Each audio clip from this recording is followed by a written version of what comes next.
Dapat ang gamitin mo ay cherry loom, ang yerong aluminum. Basta yero, cherry loom. Tibay protektado sa pangmatagalang yero. Power and Play! Narito na ako, Noli Eala, kilalanin ang mga nasa likod ng bawat laro. Sa buhay man o sa playing court, game na tayo! Power and Play sa Radyo 5, 92.3 News FM.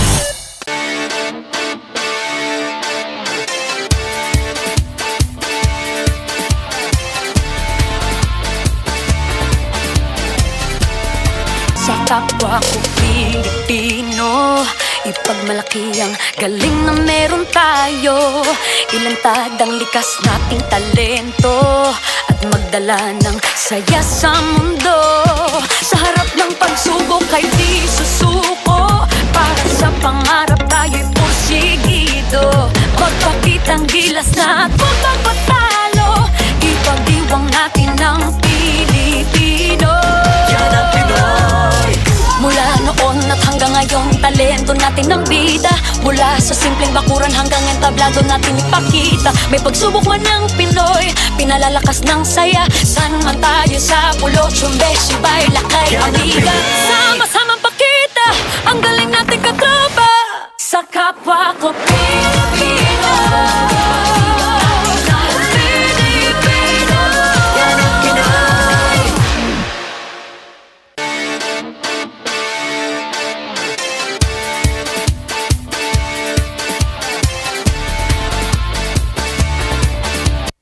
Ang kagandahan po ng sports, araw-araw may pinapanganak na bayani. Kaya po ngayong araw pong ito, ating ipagbunyi ang ating mga sports heroes. Sa inyong paboritong kasama tuwing Sabado, di paano? Bangon na! Power and Play na! Power and Play with Kom Noli Eala. Mayong buntag, naimbag na bigat yung amin. And of course, magandang umaga po sa inyo lahat, mga kapatid. Nagbabalik po ang inyong paboritong kasama tuwing Sabado ng umaga. Ito po ang Power and Play. Hatid sa inyo ng Cherry Loom, ang yerong may aluminum, Cherry Tigo. It's fun to drive. Chooks to go, ang nag-iisang manok ng bayan. At ng True Religion, where passion meets power. Of course, powered by Smart. Live Smart. Ako po si Noli Eala at alam ko, araw po ng Agosto na. Una po natin pagtatanghal ngayong buwan ng Agosto. First Saturday pa, kahapon first Friday ha. Kaya po binabati natin lahat po ng ating mga maagang nagpupunta sa mga simbahan, lahat po ng ating maagang nagja-jogging at nakatutok sa kanilang mga radyo. Lahat po na nakikinig sa Radyo 5, 92.3 News FM, ang mga nanonood natin mga security guard dyan sa mga emergency room, sa 1PH on Signal TV, and of course, lahat po sa inyong nakatutok sa amin sa Facebook Live worldwide. Kanina makulimlim. Ilang araw na pa ito nag-uulan? Medyo kahapon mahaba-haba din ng pag-uulan at merong mga bahagi ng ating Metro Manila na meron na konting tubig.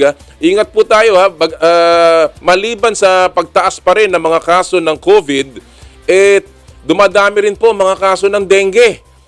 Kaya po tayo maglinis ng ating bakuran. Ingatan po natin na mag-imbak ng tubig na maaaring pagpugaran ng yung pong mga lamok na nagdadala po ng dengue. Ingat po tayo dyan dahil tumataas din po ang kaso ng dengue at sana lahat kayo ay nasa mabuting kalagayan. Of course, kanina nabanggit ko na ang palakasan ay laging nagdudulot ng mga bayani, mga kabayanihan. Tayo po ay nakatutok sa napakagandang pinakita ng ating Philippine team dyan po sa ASEAN Para Games, kung saan tayo po ay nag-uwi ng pinakamarami nating medalya sa ating kasaysayan sa paglahok dyan sa ASEAN Para Games. In fact, lampasan na nila yung ating record nung araw ng 2009 na 24 gold medals. Ngayon po, kahapon nakakuha tayo ng 10 gintong medalya. Kahapon lamang yan sa pangunguna ng ating chess team. Well, ngayon po ang kabuuan total ng ating Philippine team ay 28 gold medals para sa ating pinaka-successful na paglalaro dyan po sa ASEAN Para Games. So saludo po ako sa ating mga para-athletes. Talaga namang pambihira ang inuwi nilang karangalan at ang iuwi nilang karangalan at ang kanilang kabayanihan. Lumalaban din po, of course, at tinututukan natin ang ating Olympiad team, yung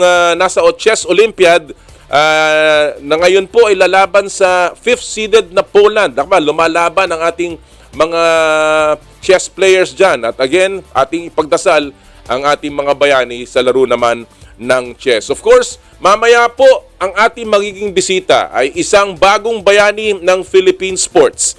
Siya po ang nagbigay ng ating unang kampyonato sa boxing after na sunod-sunod na mga talo ng ating mga world champions. Si Dave Apolinario ang ating itatampok sa ating In the Spotlight, ang IBO flyweight champion na nung isang araw lamang ay nagwagi laban sa isang South African, at siya po mamaya ang ating kikilalanin, ang ating bagong bayani. Isa pang bayani na ating itatampok mamaya po sa ating second hour ay ang ating pinagmamalaking world number 3 pole vaulter, si EJ Obiena. Tunay na bayani, hindi lamang po sa track and field, kung hindi sa labas, sa kanyang napakatabang puso sa pagtulong sa ating mga atleta.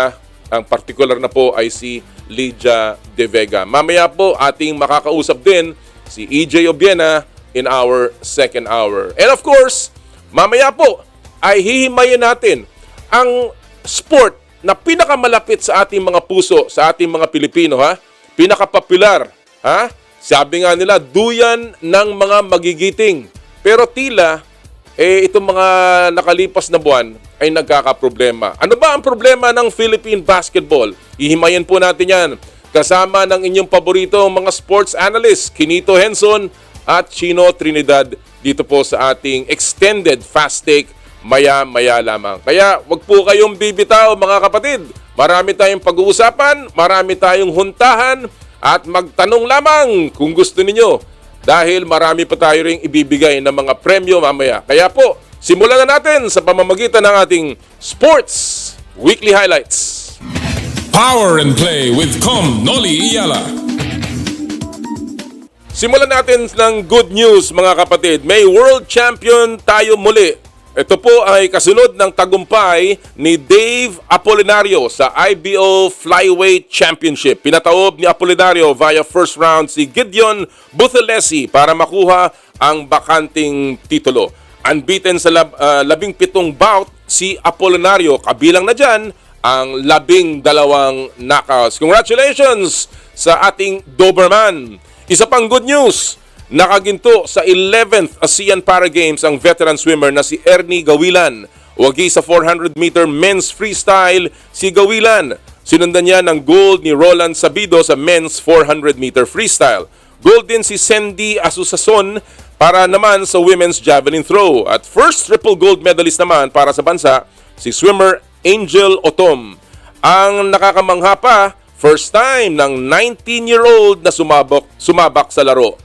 Napakaganda ng ating performance. Congratulations sa ating mga para-athletes. Malungkot na balita naman po sa basketball. Pumanaw na sa edad na 88 ang legend, Hall of Fame at rights advocate na si Bill Russell ng Boston Celtics. Bukod sa kanyang 11 NBA titles, kilala si Russell bilang isa sa mga kampyon na nagsulong sa civil rights simula pa noong naglalaro siya. Sa basketball pa rin, convicted sa drug charges sa Russia si WNBA star Brittany Griner. 9 na taong pagkakakulong ang parusa kay Griner matapos makuhanan ng vape cartridges na may hashish oil. Aba, bawal pala yun, ano? One-time NBA champion si Griner at two-time Olympic gold medalist para sa Amerika. Gilas update po, mga kapatid. Itinalagang executive advisor ng Gilas Pilipinas si Barangay Ginebra Governor at San Miguel Corporation Sports Director Alfrancis Chua. Ayon kay PBA Commissioner Willie Marcial, parang consultant role ang trabaho ni Chua. May final say pa rin daw naman si Coach Shot Reyes sa mga desisyon ng national team. At sa PBA Philippine Cup, All-tied ang mga serye. Naku po, naganda nito. Unang tinabla ng Meralco ang tapatang kontra San Miguel sa likod ng 99-88 demolition sa Game 2. Tinakasan naman ng Magnolia ang TNT sa likod ng 92-88 victory kagabi. Nanguna para sa hotshot sina Mark Baroka at Ian Sanggalang na may combined 42 points. At yan po ang buod ng ating mga balita sa Sports Weekly Highlights. Napakaganda ng laban kahapon. Nakabalik yung dalawang koponan na natalo sa Game 1 after sila ay tambakan. Of course, marami nagsasabi nung Game 1 daw, tila parang napagod yung Meralco at saka Magnolia dahil lumaban pa sila sa kanilang quarterfinals ng matindi. Kaya po kahapon nakabawi at tabla na ang serye. So it's now down to a best of 5. At marami po mga bayani din dyan sa larong yan. Napakaganda kahapon ang laro ng bench ng Meralco. Si Raymar Jose, si Pascual, si Aaron Black was spectacular. And of course, sa panig ng Magnolia, Mark Baroka, nabanggit na natin yan.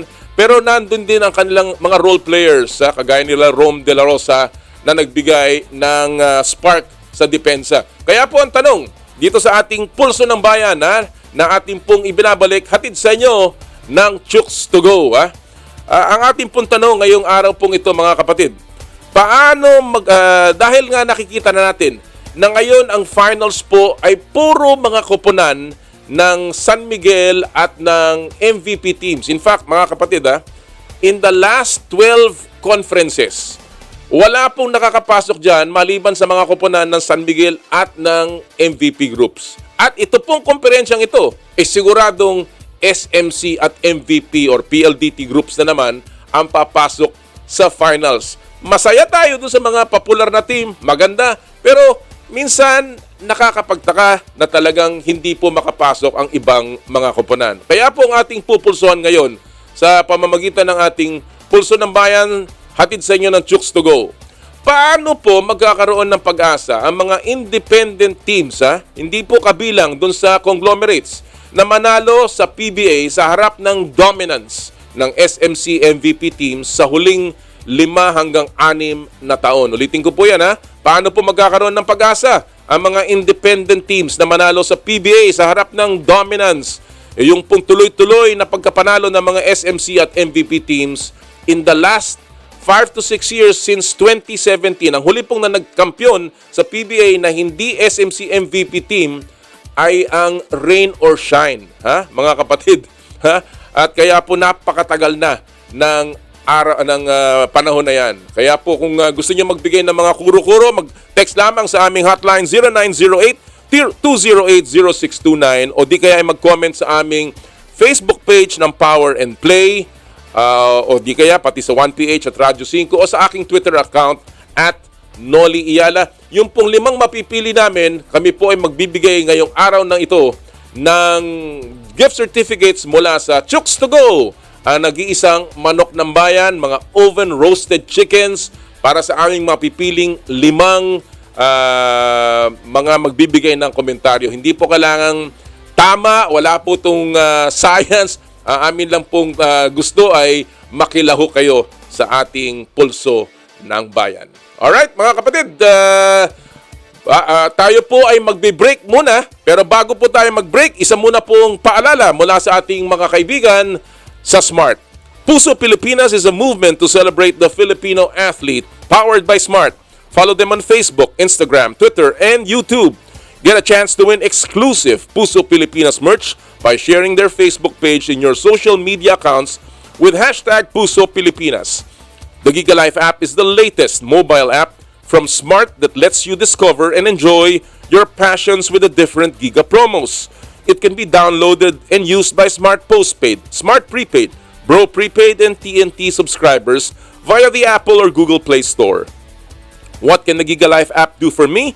Check your balance, monitor your current subscription, top up using debit, credit card, subscribe to the latest Giga promos, monitor your data consumption, auto-detect your mobile number when you are connected to Smart Network one-tap subscription to the most popular offer, Giga Video 99. And of course, Power and Play is powered by Smart. Sa amin pong pagbabalik, ang ating pag-usapan, what ails Philippine Basketball. Kasama ng inyong mga paboritong analyst, si Quinito Henson at si Chino Trinidad. Kami po ay magbabalik. Ito po ang Power and Play. Hatid sa inyo ng Cherry Loom, Cherry Tigo, Chooks to Go at ng True Religion. Power and Play with Kom Noli Eala.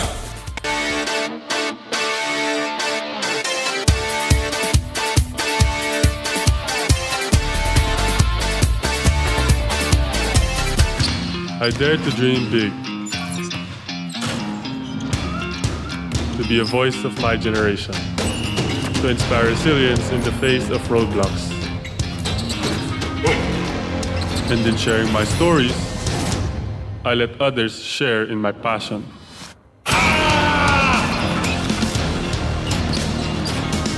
Follow Kai's stories on Twitter and share yours.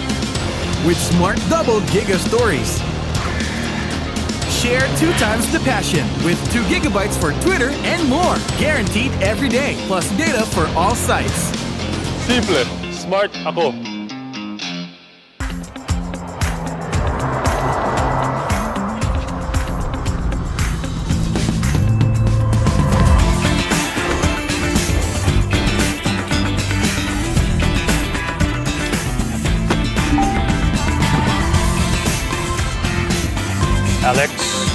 Alex, are you ready to have some fun on your first driving lesson?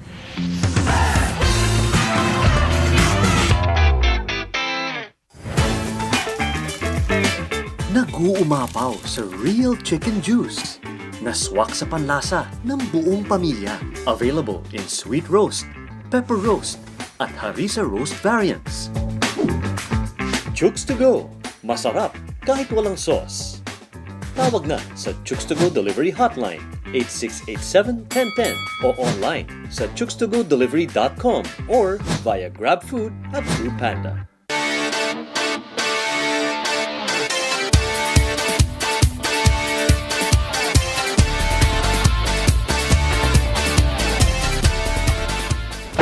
Mukhang kailangan ko na naman palitan ng bubong ko, pare. Mag-iisang taong pa lang yan. May tulo na kagad. Ay, bossing! Baka naman kasi hindi matibay yung ginamit nyo. Dapat ang gamitin mo ay Cherry Loom, ang yerong aluminum. Basta yero, Cherry Loom. Tibay protektado sa pangmatagalang yero. Sa ilalim ng quarantine, anong buhay ba ang in-store? Stuck at home? With plans? O with plans? Sa work, nakalock-in ka ba? O from home lang? O paubos na VL mo? Sa gathering? Group yourselves into 10 lang. Sa pagkain, pa-deliver? O from a distance join in. O team lutong bahay? Sa jeepney. Ala, sige, waluhan po yan. Pero, apatan lang ba muna? Bago gawin. Mga bagay na dapat makasanayan sa new normal. Ang buhay na dapat harapin para ma-survive ang pandemya at pagsubok. Because life goes on! With face mask and face shield. Kasama sina Laila Chicadora at Mon Gualvez. Bagong gawin. Monday to Friday, alas 4 hanggang alas 6 in the morning. Dating gawi ka pa ba? Move on na sa Radyo 5, 92.3 News FM. Ang paborito niyong showbiz talk show, mas pinaaga na. Pero ang maiinit na showbiz balita, mas pag-uusapan. Kung sakalin totoo nga, may question ba? Mas hihimayin. Dahil mga negosyanteng tao yan, mabilis kumilos yan. Mas o-opinyonan. Eh ba't papakialam mo pati kulay? Eh di magpagawa kayo ng kulay na gusto nyo. Siyempre hindi mawawala ang tsikahan. Kasama ang mga pinag-uusapang personalidad at tangalan sa mundo ng haliwan. Kulang na lang pala ibang planeta, no? Mga intrigay sasagutin. Nung nag-audition po ako, yung director po talagang na-touch po siya. Punto por puntong uusisain. Bakla ba si Tom? I don't think so. Kami na ang gawin ninyong panghimagas matapos ang nakakatakam na pananghalian. Bakit ka na mahal kita? Kahit na may mahal ka mang iba. Siguradong kasalo niyo pa rin kami sa huntahan. Hindi po kami nagko-compare ng notes. Hindi kami nagko-compare.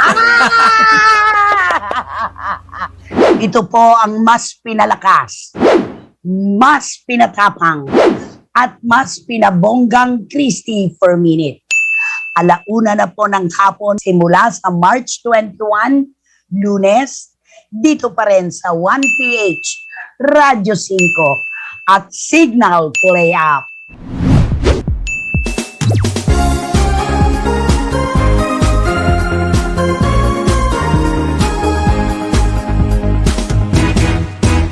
The search for UAAP Season 85 correspondence is on! Gusto mo bang maging katulad ng mga idol mong sina Apple David at Selena Dagdag Alas? Chance mo na ito! If you are 18 to 23 years old, naka-enroll sa UAAP school, fluent in Filipino and English, willing magbigay ng oras para sa mga training session, fast thinker in pressure-packed situations, can write effectively, at plus points kung ikaw ay updated sa local at international sports. What are you waiting for? Mag-audition na! Send us your CV and your 90-second video about yourself and why you want to be a correspondent. Email us at uaap@signaltv.com.ph.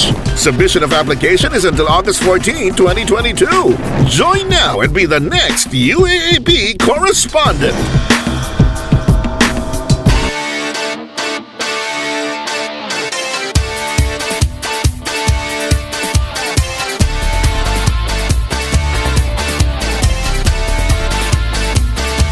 Muli pa nagbabalik ang inyong paboritong programa, ang Power and Play.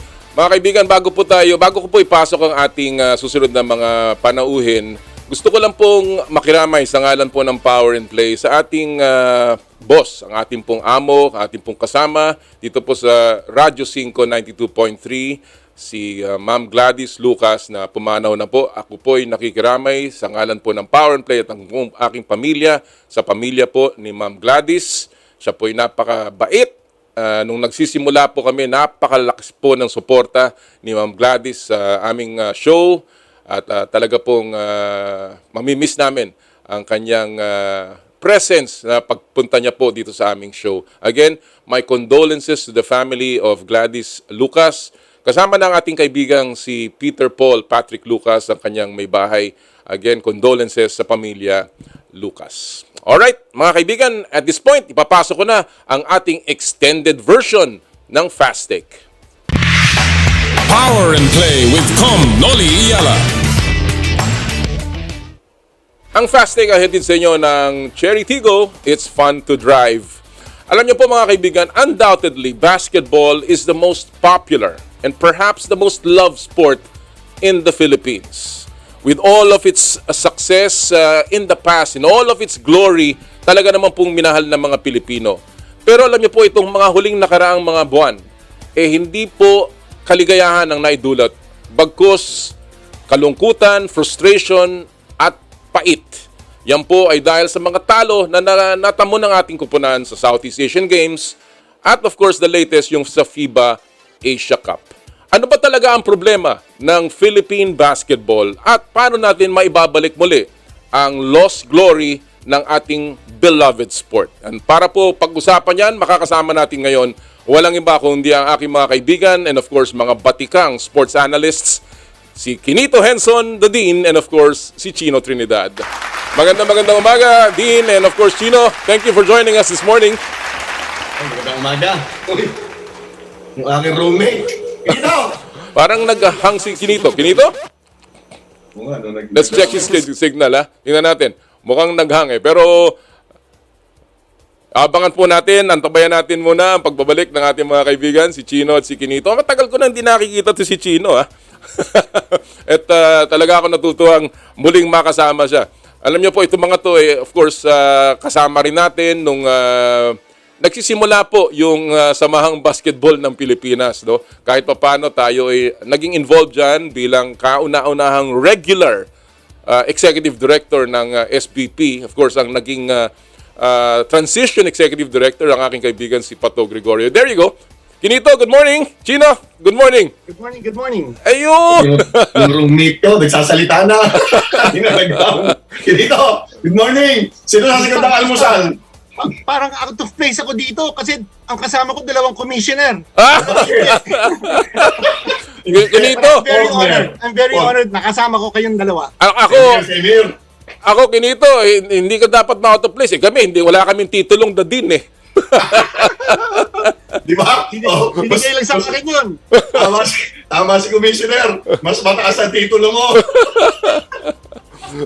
Alright. Mukhang nagano. But let me try to get this ball rolling. Medyo naghahang ng konti si Kinito. But let's try to get this, no? Kasi sabi ko nga, kasama natin si Chino, and I think si Chino also has had so much experience, and nakita niya na kung paano lumago itong ano. Kinito, let me set the stage here.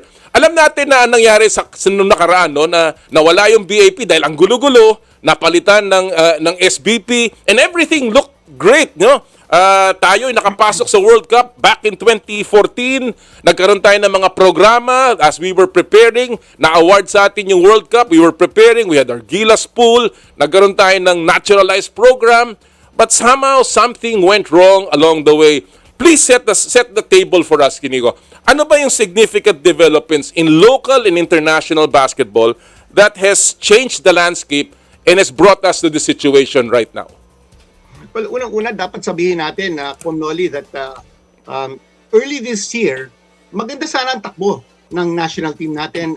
You remember, we had a 6-0 record in the FIBA Asia Cup qualifying window. And then we played in the Olympic qualifying championships. We lost to Serbia and the Dominican Republic, but we put up a good fight. And that was with Coach Tab Baldwin at the helm. At tapos, 5 weeks before the start of the 3rd qualifying window this year, Coach Tab Baldwin umayaw in coaching and mentioned to the SBP Chairman Emeritus Manny V. Pangilinan na hindi siya available to coach the 3rd qualifying window because magfo-focus siya sa Ateneo. So medyo nagulat ang SBP sa development na ito, and they scrambled na maghanap ng isang replacement for Coach Tab Baldwin kasi ayaw niya mag-coach eh. Sabi niya he will remain as Gilas program head pero hindi siya magko-coach sa 3rd qualifying window. So parang hindi yata nagustuhan ng SBP yung approach ni Coach Tab. Sabi nila, well, if you are going to pick and choose which competitions you want to coach in, maybe we should just get someone who is consistent and who will be able to give his full-time commitment to the program.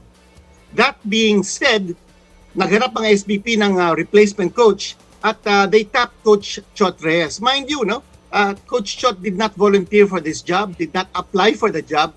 He was asked to do it, and as a Filipino, he could not turn his back on the country. Hindi siya Amerikano eh. Na, you know, kung ayaw niya, ayaw. Kung gusto niya, gusto. So, they wanted to go with a coach who would give his wholehearted commitment. This was 5 weeks before the window. And by the way, at that point, nawala na yung pool natin. Sayang na sayang because with Coach Tab Baldwin, maganda sana yung takbo.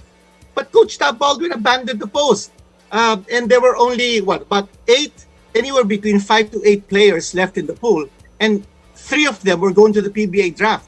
So, nawalaan ng player ang Gilas pool. Nag-scramble si Coach Chot to be able to put together a team. And kulang sa oras, it went back to the old system, yung pick-up system natin. Now we know it's not going to work over the long term. And that is a systemic problem that I think should be addressed. Ang ginawa ngayon ng SBP is stopgap, no? They got all the stakeholders together for a meeting to discuss kung ano nangyari sa FIBA Asia Cup, sa SEA Games, and they said, let's make sure that we have. Mukhang nawala yung audio ni Kinito. Alright, we are trying to get back, Kinito, but nakita natin. Yun, okay. Kinits, medyo nawala. But I get your point. You know, obviously, ang sinasabi natin dito, maayos yung programa, pero nagkaroon ng ikang break nung nawala si Coach Tab Baldwin. Chino, I want to bring you into that. Obviously, maraming bansa, of course, na-affect. One of the things I suppose na naging problema din is nagbago rin yung FIBA calendar, no? Kung nagkaroon ng windows, ang daming mga qualifications, so ang dami nating kailangan pasukan. But may mga nagsasabi rin, Chins, and of course, sabi nga ni Kinito, magbago yung coaching. na sa ibang bansa, katulad ng Iran at Korea, they have remained consistent. Ang Japan, Lebanon at Jordan nagpipick up ang kanilang programa. Bakit sa atin hindi? Anong thoughts mo dyan, Chino, na medyo pare-pareho naman tayo. We're put in the same place. Of course, nagbabago din ang coaches. But why is Philippine basketball now beginning to have these problems? Kasi una-una, Commissioner, hindi ko maintindihan kung bakit yung SBP is asking for unity. At saka yung parang sabihin ng mga stakeholders that they're in it, no? Naalala ko, nung binuo natin yung SBP, everyone was on the same page. Meron tayong covenant, hindi natin pinirmahan, pero dahil mga tunay na lalaki tayo, pinandindigan natin na yung mga nire-represent natin ng mga basketball bodies at that time, maninindigan sa kung anong direksyon kukunin ng SBP matapos natin ibain yung DAP at that time. Hindi mo makakalimutan yun dahil you were at the helm of that move, no? Kasama lang ako doon bilang a founding member of the Samahang Basketball ng Pilipinas. Okay, bakit ako bumabalik doon? Kasi kailangan, para maintindihan natin ang problema, kailangan meron tayong historical perspective. Hindi naman tayo sa nahuhuli. Para lang tayong Star Wars, yung Death Star ni Darth Vader. Magbubuo tayo ng programa, tapos papabayaan natin sumabog. Yun ang pinakamalaking problema. Bakit? Sino kumuha kay Raiko Torman? Di ba ikaw, Commissioner Noli? Matapos mong pakiusapan, nabuuin natin yung cadet system in 2006 yata, after the 2007, after the SEA Games, nakunin yung mga players, mostly were PBL players under my watch. Muntik pa ako masibak ng PBL doon dahil isinurrender ko yung mga key players ng PBL to form the cadet system. Okay, si Raiko Torman yun, di ba? Ang ganda ng takbo natin. Naka-4th place yata tayo doon. Pagkatapos doon, matapos mag-4th place, sinibat si Coach Raiko Torman unceremoniously. Okay? Yun ang step 1. Step 2, nandito naman tayo. Kita Baldwin. Hindi natin malalaman yung tunay na katotohanan. Sinibak ba siya? Nag-step down ba siya? Well, siguro nag-step down as coach. But as program director, sinabi nag-step down siya. 2 days ago lang, pinirmahan ng SBP. Ayan, lalabas yan mamaya. Yung kanila pong marching orders na tinatanggal na nila si Coach Tab Baldwin as program director. So, parang ano lang. Ang pakiusap lang natin dito, alam nyo, yung SBP, they're running the affairs as a National Basketball Federation. Kung ano mang ginagawa nila, wala tayong mapapakialam dyan. Ay, una-una, pera ni Mr. MVP to. Talagang ginawa ang lahat for Philippine basketball. Now, doon sa mga ibang bagay, dapat bigyan naman ng pagkakataon yung mga tao na malinawan. Malinaw kung anong nagaganap. Kasi mahirap sabihin na natalo tayo sa Indonesia for the first time. Sa Southeast Asian Games, pang ilang beses lang tayo natalo nang hindi tayo nakapag-uwi ng gintong medalya. 3rd yata yan sa history ng staging ng Southeast Asian Games. Tapos anong sasabihin? Natapos tayo hindi maglaglag doon sa hindi tayo pumasok sa top 8. Ang may problema si Tab Baldwin. Aba, hindi yata si Tab Baldwin ang coach ng SEA Games at saka last FIBA window. Parang, wag na nating lansihin ang mga Pilipino. Alam nyo, aminin nyo na yung pagkukulang natin. Tapos, work together. Ito para dumire-diretso. Sorry, Kom Noli ha. Okay. Sige. Meron akong ang papapahaba ito eh. Hinihingi ng Senate inquiry. Hindi na kailangan nila nila Senator Bongo at ng ibang mga senador natin to put up a Senate inquiry. Dahil lahat po ng stakeholders ng Pilipinas sa basketball ay nanumpa, okay? Nasusuportahan nila lahat ng gawain na pertaining to our national program. Nasa sa kamay na ng SBP kung paano nila isasaayos ang ating pong national program. Alright. To echo, siguro finally to echo what si Senator Panfilo Lacson had said regarding the PNP. Okay, dati tinanong siya, ano daw ang problema sa PNP? Sabi ni Senator Panfilo Lacson, the problem with the PNP is the PNP. The solution to the problem is the PNP.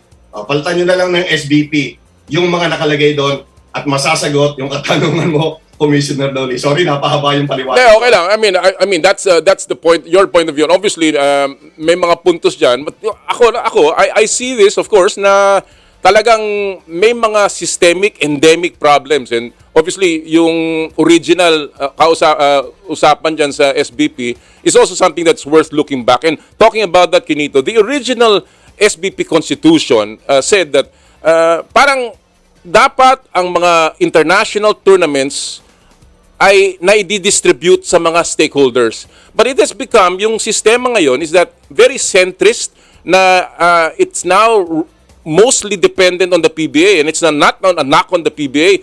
In fact, I'm feeling ko is parang masyadong malaki ang responsibilidad ng PBA. Do you think that the original intent should be revisited na ibigay natin? At dahil napakarami naman natin mga player, and perhaps look for a good way so that we can involve all of the stakeholders now that there is a call for unity, Kinito?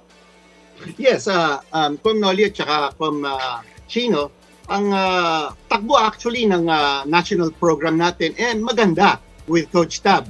Everybody will admit that maganda ang takbo nun.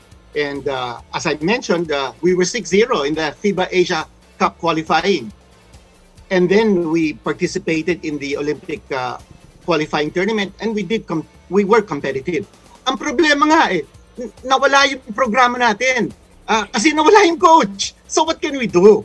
The problem is immediate because FIBA World Cup is coming up. And we now have to scramble to make sure that we have a competitive lineup. Papasok si Kai Soto, papasok si Jordan Clarkson. Ina-address natin ngayon yung August window, the fourth qualifying window, to be able to get these players together. Dwight Ramos, ibabalik. Jordan Heading, ibabalik. Roosevelt Adams, Malonzo, papasok. Yusam, because we want to be able to prepare for the FIBA World Cup. Problema is systemic. Why? Because come November, in the fifth qualifying window, wala na si Clarkson, wala na si Soto. Pati yung mga players natin sa Japanese P-League will not be playing. So who are the players who are going to play for November? That's a question mark, and that's a problem. Then we have a February window. Ganun din. Of course, in May, magkakaroon ng break ang PBA, and the SEA Games will be May 5 to 16. Palagay ko, makakabuo tayo ng magandang team for that. Pero wala pa si Jordan Clarkson at that time. So that's why the SBP now has come up with a list of naturalized players to be able to fill the gap. And then we have the FIBA World Cup. Pagkatapos nun, beyond the FIBA World Cup, anong gagawin natin? Correct. Pagkakaroon ng first of all, pagkatapos ng World Cup, merong Asian Games starting September 23 in Hangzhou. Anong klaseng team ang ipadadala natin? Question mark. Pagkatapos nun, magkakaroon tayo ng 4 qualifying windows for the next Asia Cup. And then we have the Olympics. Now, are we going to qualify to play in the Olympic qualifying tournament? Question mark din yan. And it's all systemic. Goes back to what you were saying, Kom Noli, no? We need to be able to make sure that all the stakeholders are involved every step of the way. Correct. But right now, the priority is the World Cup. Pagkatapos nun, we need to be able to sit down and find out how we're going to program this. It's not a mystery yung schedule ng FIBA. Hindi po mystery yan. Correct. Yun nga Dapat ma-coordinate natin, ma-schedule natin, and make sure that we're on the right path. We were on the right path until February of this year. Nawala yung coach natin, nawala yung pool natin. Nagsialisan yung mga player. You know, we have a coach who coaches a college team. He brings in players for the college team. Supposedly also because there is a promise to play for Gilas. Now he no longer is the Gilas program coach. So the promise is to just play for Ateneo. But is it really just to play for Ateneo? Because these players are now going abroad. Dwight Ramos never played for Ateneo. And he's now playing in Japan. He was supposed to play for Ateneo. Belangel had 1 year left for Ateneo. He's not playing that one last year because he's playing in Korea.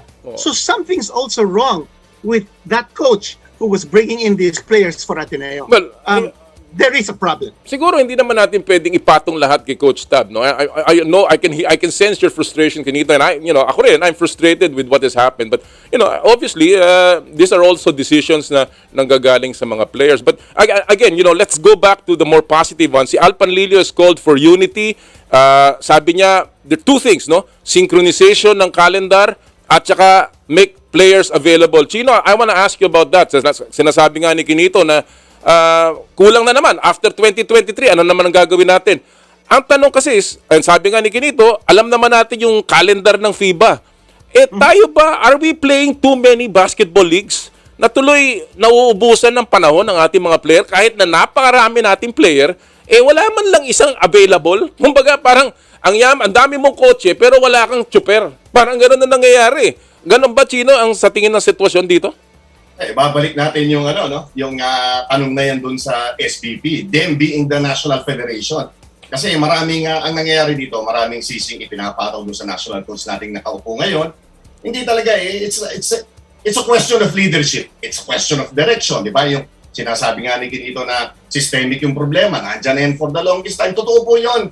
Siguro kinatandaan na namin pareho ni Kinito yan. Panahon pa nung unang ipasok nung 1990 yung mga professionals into yung basketball competition sa international. Yung sina Coach Sonny Jaworski nung 1990 Asian Games, di ba?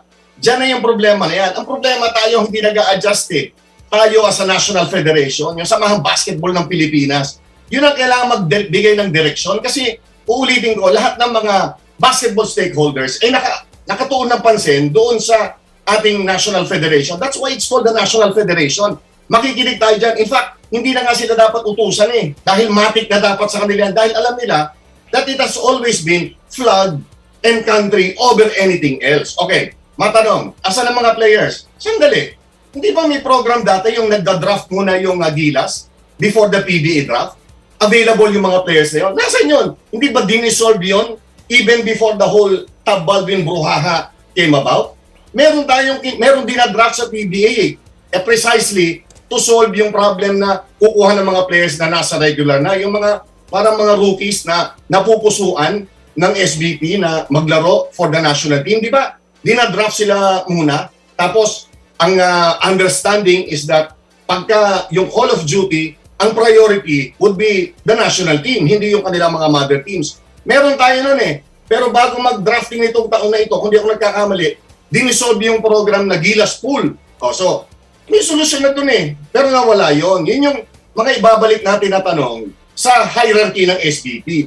Bakit dinisolve niyo yun? Ito, yung problema, actually it's not a problem itong paglalaro ng mga players sa ibang bansa, di ba? Kasi natural progression that they will try to find yung better opportunities for them. No? So, kung yan man ay eskwela, yan man ay laro sa Korea o laro sa Japan, mga bata yan eh, di ba? Bilang mga sumusunod sa Constitution, yung inherent na constitutional right ng isang Pilipino, yung right na para magkaroon ng maayos na kabuhayan, nasa sa kanilang desisyon yan. Pero, again, the SBP should be there to say, bago kayo umalis tandaan nyo, meron kayong obligasyon sa national team. I-invoke lang naman nila yun eh. Yun yung dapat ginagawa ng ating National Federation known as the Samahang Basketball ng Pilipinas. Kinito, picking up from that point, may naisulat si Francis Chua, our dear friend Francis Chua, editor ng Inquirer, of course, ng Inquirer Sports. And sinasabi niya doon sa kanyang article, the problem is bigger than just changing coaches. Yun ang kanyang article. No? In fact, he says it's a nurture and nature problem, wherein he says, and I quote, it is inherently the weakness of SBP, yung no control over leagues, no administrative powers, lack of jurisdiction over already established sovereignty. And he says that there is a need to overhaul a system that is so entrenched. Chino is pointing this out as well, na parang tila yung problema stems from the SBP and the leadership. What do you say about that? Your thoughts about this problem is bigger than the problem of having to change Coach Tab Baldwin? I don't think so. Let's not over-exaggerate the problem. As I said before, the program was going great under Coach Tab until he abandoned the post. It's so clear. I can't see why we can't see that. Yung sinasabi ni Chino that the Gilas pool was dissolved, it was not dissolved. It was not dissolved. It was abandoned. Okay? Will Navarro had a 2-year contract with the SBP to stay with Gilas. Jordan Heading had a contract with SBP also. And guess what? They all left those contracts because they went to play abroad. Will Navarro signed with Korea, Jordan Heading signed with Taiwan, and he's now going to play in Japan. So there was an attempt by Gilas to keep this pool together, and the program was going smoothly until someone abandoned it. So what can we do? We got the FIBA World Cup coming up. Let me ask you about that, We have to make sure that we have a competitive team for that. Kinitz, let me ask you about that. No? Hindi ba, and I know because I was with the SBP, kapag aalis ang player, kailangan kiniklear ng SBP before he transfers. Bakit kinlear ng SBP yun? If he has a contract. Hindi na na-clear. However, FIBA made the ruling that a player with a contract with the federation is not accepted by FIBA. It has to be a player has to have a contract with a club. So, okay, ang tanong ko doon is... Federation is not a club. So, ang tanong ko, bakit hindi nila alam yun? Bakit hindi alam ng SBP na ganun pala dapat? Pinaglaban nila, and FIBA said, I'm sorry, we're not going to accept this. We're going to clear these players to go abroad, and we're not going to recognize the contract with the SBP. Siguro may pagkukulang ang legal department ng SBP because they really need to find out kung ano klaseng clearance ang kailangan, because these players should not have been cleared out of their contract because live contract sila. Remember, they have a live contract with SBP. Tama. Well, I agree with you, Kinito. Chino has to leave. Meron pa kailangan puntahan to. But before I let you go, Chino, at magbe-break kami ni Kinito, Chins, ano ang dapat moving forward? Kinito has thrown the question. After 2023, dahil nakafocus tayo ngayon sa World Cup, and alam naman natin, our goal there is to make the second round so that we can, improve. But we don't have any dreams of winning that one. Alam nating imposible yan, suntok sa buwan. Pero after 2023, ano sa tingin mo ang, kahit hindi, marami kailangan gawin, but one necessary step, Chino, na kailangan natin gawin? Maganda na yung yung sinimula nung yung meeting ng mga stakeholders. Nakita ko yung UAAP, nakita ko yung NCAA, nakita ko si Coach Jolly pa, si Sir Buddy Encarnado nandun sa meeting na ipinatawag ng SBP. Kalimutan na muna natin yung tinatawag na Senate inquiry. We don't need the Senate to step in. Masyadong maraming problema itong bayan natin para pati yung mga senador natin, ibubulabugin natin. Ayusin muna natin yung mga bagay na kinakaharap ng bayan na to. Basketball can take care of itself for as long as our leadership would show the vision. Okay, huwag na natin hintayin yung katapusan ng 2023 World Cup. Kailangan ngayon pa lang, dahil maganda na yung usapan ng SBP at saka ng mga stakeholders, planuhin na natin what will we do beyond 2023 yung World Cup. Kasi balikan natin, Commissioner, yung ikaw yung Executive Director, when we crafted the SBP, yung pag-assign nitong mga liga na ito, itong mga qualifiers na ito na ngayon biglang nagsibulan, i-assign na natin sa certain groups o yung certain stakeholders. So, kung college players ang para dyan, kung mga mid-level players o yung mid-range players natin, or yung PBA ba talaga ang kailangan natin dyan. Kasi, gaya ng nasabi rin ni Kinito kanina, we cannot depend on the PBA forever kasi meron silang sariling mundong ginagalawan at napakabait lang ng PBA para accommodating yung ating national program. We have to have an independent basketball program para sa ating national team, okay? We need a rationale of a national program. Hindi tayo mabubuhay sa panay press release. What we need is action. Bawasan ang ngawa, gumawa. Okay? Yun na po. Magandang umaga at Kinito, Commissioner Noli, maraming salamat sa oras nyo. I miss you guys. Sana magkita tayo ng face-to-face soon. Yes. Chino, maraming salamat. I will have to excuse you. Alam ko na busy ka. Alam mo naman to si Chino Kinito. Talagang big boss to, bossing to. Kaya mahirap itong nawawala. Oo, saludo tayo dyan. Saludo tayo kay Chino. Boss lang yan pag wala si Tita Maggie. Salamat, Chino. We will take a break. Magbabalik pa po si Kinito Henson dito sa ating Fast Take. After this break, we'll take a break. Ito po ang Power and Play. Hatid sa inyo ng Cherry Loom, Cherry Tigo, Chooks to Go, at ng True Religion.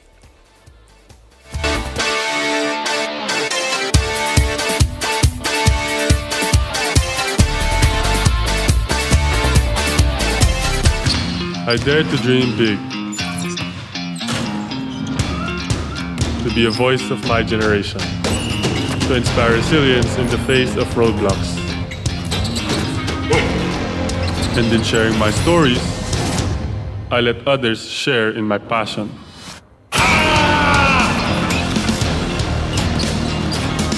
Follow Kai Stories on Twitter and share yours. With Smart Double Giga Stories. Share 2 times the passion with 2 gigabytes for Twitter and more. Guaranteed every day, plus data for all sites. Simple, smart ako.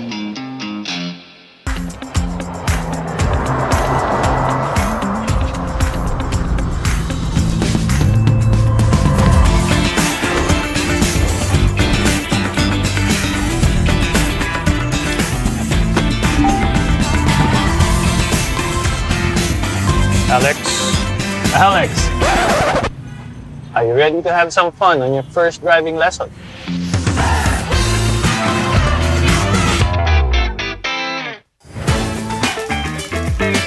nag-uumapaw sa real chicken juice na swak sa panlasa ng buong pamilya. Available in sweet roast, pepper roast, at harissa roast variants. Chooks to go. Masarap kahit walang sauce. Tawag na sa Chooks to Go Delivery Hotline 8687-1010 o online sa chookstogodelivery.com or via GrabFood at Foodpanda.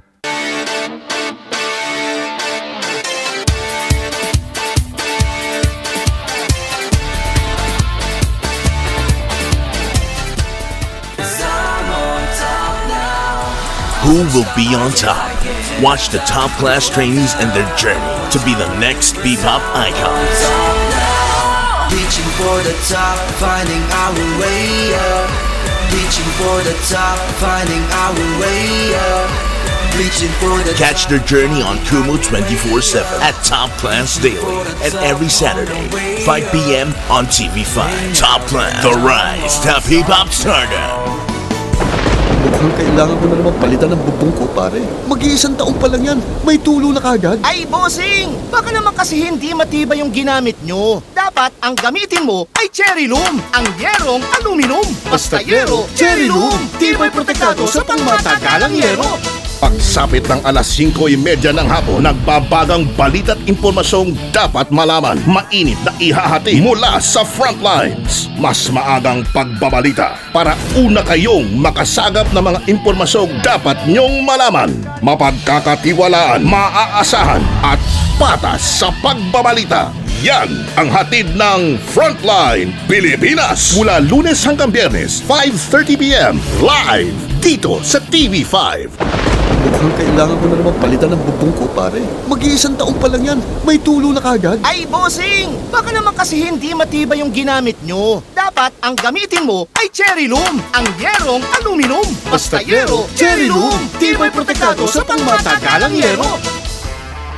May namiss ka bang mga shoot, pasa at hiyawan? Ngayon, hindi na! Dahil araw-araw mo nang mapapanood ang mga paborito mong sports program sa TV. Watch us on these channels. Free TV Channel 41, Signal TV Channel 6, Sky Cable Channel 59. One Sports! Ito ang go-to tambayan for your favorite sports programs. Dito ka na sa paboritong tambayan mo pagdating sa sports. Mukhang kailangan ko na naman palitan ng bubong ko, pare. Mag-iisang taong pa lang yan. May tulo na kagad. Ay, bossing! Baka naman kasi hindi matibay yung ginamit nyo. Dapat ang gamitin mo ay cherry loom, ang yerong aluminum. Basta yero, cherry loom. Tibay protektado sa pangmatagalang yero. The search for UAAP Season 85 correspondence is on! Gusto mo bang maging katulad ng mga idol mong sina Apple David at Selena Dagdag Alas? Chance mo na ito! If you are 18 to 23 years old, naka-enroll sa UAAP school, fluent in Filipino and English, willing magbigay ng oras para sa mga training session, fast thinker in pressure-packed situations, can write effectively, at plus points kung ikaw ay updated sa local at international sports. What are you waiting for? Mag-audition na! Send us your CV and your 90-second video about yourself and why you want to be a correspondent. Email us at uaap@signaltv.com.ph. Submission of application is until August 14, 2022. Join now and be the next UAAP correspondent. Power and Play. Game na sa Radyo 5 92.3 News FM. Power and Play with Kom Noli Eala.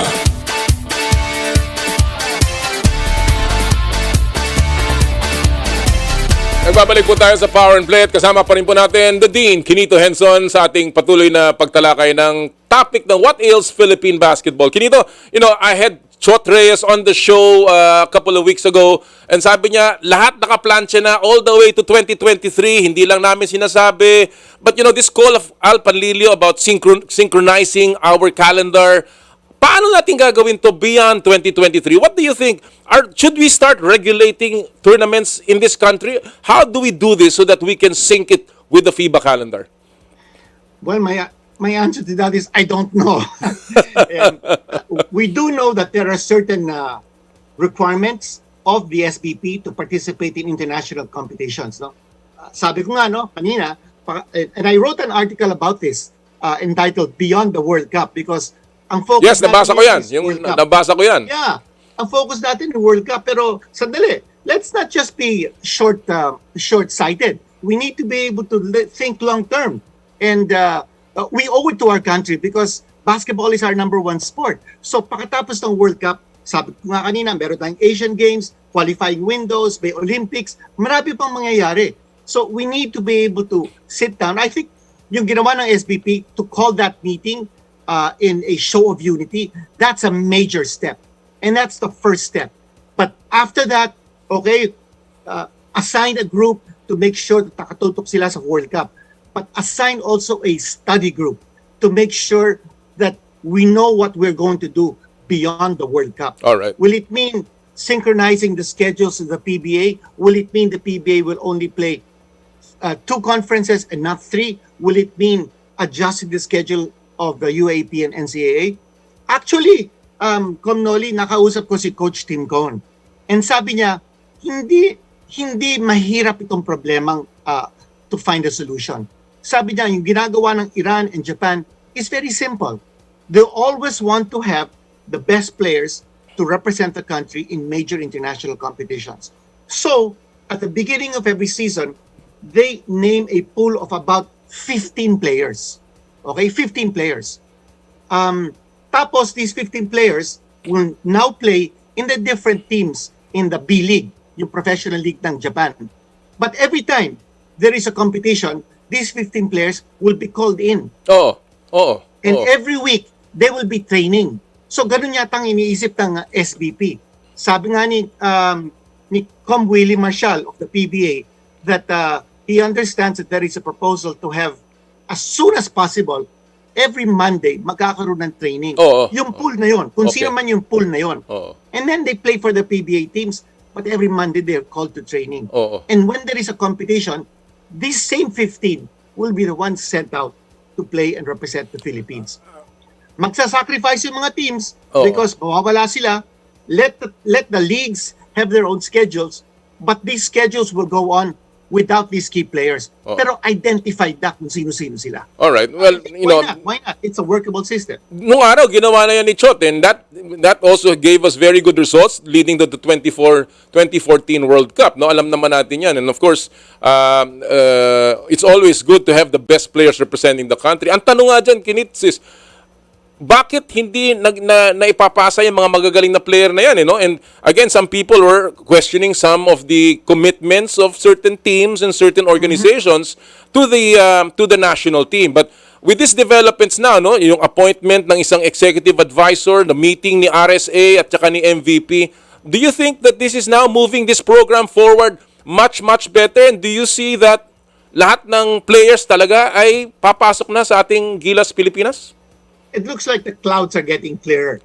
But ang importante is they need to have someone sit down and put together the plan on the table. So hindi lang pwede yung mga leaders are all getting together and saying, yes, we're going to be working together. What's the program? Yeah. There's got to be someone designated to make sure that there is a program that everyone will buy into. And palagay ko meron Si Coach Tim Cohn himself.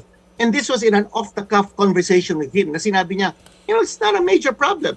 Why don't we do this? Because it's what Japan is doing. It's what the other countries are doing. And I think it's workable. Well, again, we go back to, I guess, people that run it. Do you see a problem when certain individuals play several hats or wear several hats dito sa ating ecosystem, I mean, Chot is a terrific coach. I love him and he's a good friend. But he's a head coach ng Talk and Text. And the PBA is ongoing. Alam naman natin yung demands ng PBA.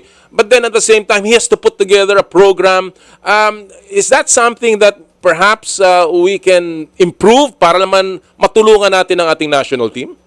Definitely, because the conflict of Coach Chot Reyes will come to fore dito sa coming August window. This is this month.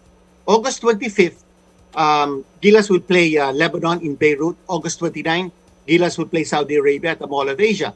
Now, if TNT makes it to the finals of the Philippine Cup, what team will Coach Chot coach? Will it be TNT? Will it be Gilas? So that's a major conflict. And Coach Shot realizes that. But he accepted this really because of his commitment to the SPP for the World Cup. But beyond the World Cup, I think Coach Shot himself, now being the Gilas program director, will be assigning a definite head coach. This is just my feeling, a definite head coach to take care of the Gilas program moving forward. Kailangan yun eh. And I also think maybe we should revive yung ginawa ni Tab Baldwin dati, to have a group of players designated for Gilas. Yes. And also to make sure that when they sign contract with the SPP, it's with a club, not with the federation. I think that will be upheld by FIBA. I think that is key. Kasi tama naman kanina rin si Gino na meron tayong Gilas pool. Ang problema, nawala na rin yun dahil nag-alisan. You're right na hindi naman napigilan dahil may FIBA ruling. But again, that's, to me, you're the federation. You have to see all of these loopholes para masapakan natin, mapasakan natin yung mga butas na yan para hindi magkaroon ng lusot ang mga player. Kinito, as a final note here, we're seeing Jordan Clarkson. He will be playing here for the national team. Naririnig natin yung mga ibang pangalan as naturalized players. Do you think that we need to begin to also look for more naturalized players beyond Jordan Clarkson, beyond Ange Kwame, na may mga nagsasabi hindi pa kaya yung level ng FIBA na gusto natin mapuntahan? Definitely, we need that. And we saw it in the last FIBA Asia Cup. Pati Lebanon, merong naturalized player, si Jonathan Arledge. Japan has a pool of about over 10 naturalized players from whom to choose. And yung bago naturalized player nila, si Luke Evans, not really the kind of player you would want in Olympic competitions, but good enough for the FIBA Asia Cup. Tayo dapat gumawa din ng ganon. We need a pool of naturalized players to make sure that we're competitive in the middle. Nakita natin sa FIBA Asia Cup, we went without a naturalized player, nahugbog tayo sa ilalim. And we cannot afford to have a situation like that again. And my understanding is that SBP already has a pool of players to tap. However, two of them just got signed by the NBA, so I don't know whether we're going to be a priority. Kung makat sila, maybe Noah Vonleh and DJ Wilson will be part of our pool. But si Micah Potter, I think is already in our pool, and I think since he has no other commitments, he should be able to play for Gilas so long as his naturalization papers are processed and finalized by the Senate and Congress. Of course, mahaba rin proseso yan, and we certainly will be banking on the chairman ng SBP, si Senator si Angara, and of course, the Deputy Speaker, the Vice Chairman of the SBP, si Robbie Puno. Kinito, as a final word here, our topic is what ails Philippine basketball, and obviously, maraming nag-aalala dahil mahal na mga Pilipino ang larong basketball. Are we in dire straits? Should we be concerned? At meron na bang nakikita kang mga silver lining sa horizon ng Philippine basketball? Silver lining, yes, because I believe in the leadership of the Chairman Emeritus MVP. I believe in the leadership of Al Panlilio and Ricky Vargas and the rest of the SBP group. No? I believe in the leadership also of the PBA and the entire basketball hierarchy. We just felt some bumps on the road because of what happened. We should not be vulnerable in a situation where kung biglang i-abandon ng ating head coach ng Gilas ang pool natin, wala na tayong magagawa. We now have to scramble. We should not be in a position like that ever again. It happened last February, but we've learned from that mistake. We've taken a lot of blows because of that. But it is what it is. We have the World Cup to attend to. Gumawa tayo ng paraan to make sure that we're going to be competitive for the World Cup. But now we have to start thinking beyond the World Cup. What should we do to make sure that we will stay competitive in every international competition that we participate in, because this is for flag and country. Well, again, in fairness to Coach Tab, I've spoken to him.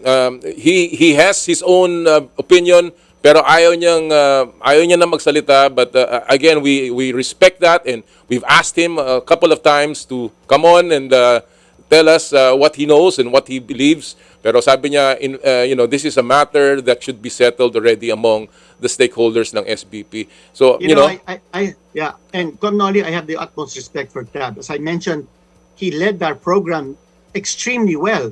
But, he declined last February, and it was his decision. But, I feel bad because I felt he should have taken the challenge of continuing to coach. Hindi pa namang focus niya yung Ateneo at that point. Yeah. Pero, it was his decision. And, he has other things in mind. But, I hope that there could be something that we can do with Coach Tab once more because I feel for him. I think he's a tremendous coach. He's very gifted as far as that's concerned. And if he were to give his total commitment, maybe somewhere down the road, maybe we can work together with him again. Because, he is a coach to reckon with. He certainly has the international reputation to be able to bring us to where we were before he left the program last February. Quinito, it's been a wonderful time spent with you, and of course, talking about basketball. Maganda mga PBA, kaya tinututukan ko lahat ng coverages mo. Maraming salamat, Quinito, sa oras at panahon. Thank you very much, Kom Noli. Always a pleasure, always an honor to be on Power and Play. Maraming salamat. Mga kaibigan, our good friend and of course, the Dean of Philippine Sports, Quinito Henson. Kasama rin natin kanina si Chino Trinidad. Sabi ni Coach Shot Reyes, this will be a J-curve. Bababa muna tayo bago umangat. Well, sana nga po mga kapatid, sana nga po magsama-sama na lahat ng mga stakeholders. Sana nga po mawala na ang politika. Sana nga po maayos natin ang schedule, masynchronize natin ang calendar at mapagbigyan ang ating national team ng lahat ng pinakamagagaling na players. Sana nga po mag-exert ng leadership ang SBP at sana nga po lahat tayo ay sumuporta, maging pasensyoso at higit sa lahat, mahalin ng tunay ang ating koponan. Magbabalik po ang Power and Play pero bago yan pasok muna natin ang ating mga viral videos at mga trending topics sa larangan ng sports sa ating Stop and Pop. Power and Play with Kom Noli Eala. Konting light moment kasi medyo malalim yung usapan kanina. Kaya ito pong video na to, ayon sa kasabihan, walang malaking nakakapuwing. Pero madali namang makasupalpal. Totoo kaya yan? Panoorin natin itong video ito. Ito po makikita nyo Ayun. Kahit na anong laki mo, pag tinayuan ka ng ganong katangkad, talagang napakahirap. Katulad ni Kuya, dito po sa IMG Academy. Parang wala lang bumatata. Hindi man lang tumalon at walang ka-effort. Yan po ang ating viral video sa ating Stop and Pop. Alright mga kaibigan, when we come back, pag-uusapan po natin ang galing at kabayanihan ni EJ Obiena. Ito po ang Power and Play. Hatid sa inyo ng Cherry Loom, Cherry Tigo, Chooks to Go at ng True Religion.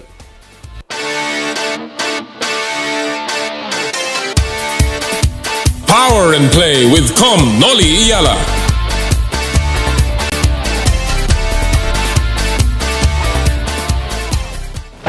Mukhang kailangan ko na naman palitan ng bubong ko, pare. Mag-iisang taong pa lang yan. May tulo na kagad. Ay, bossing! Baka naman kasi hindi matibay yung ginamit nyo. Dapat ang gamitin mo ay Cherry Loom, ang yerong aluminum. Basta yero, Cherry Loom. Tibay protektado sa pangmatagalang yero.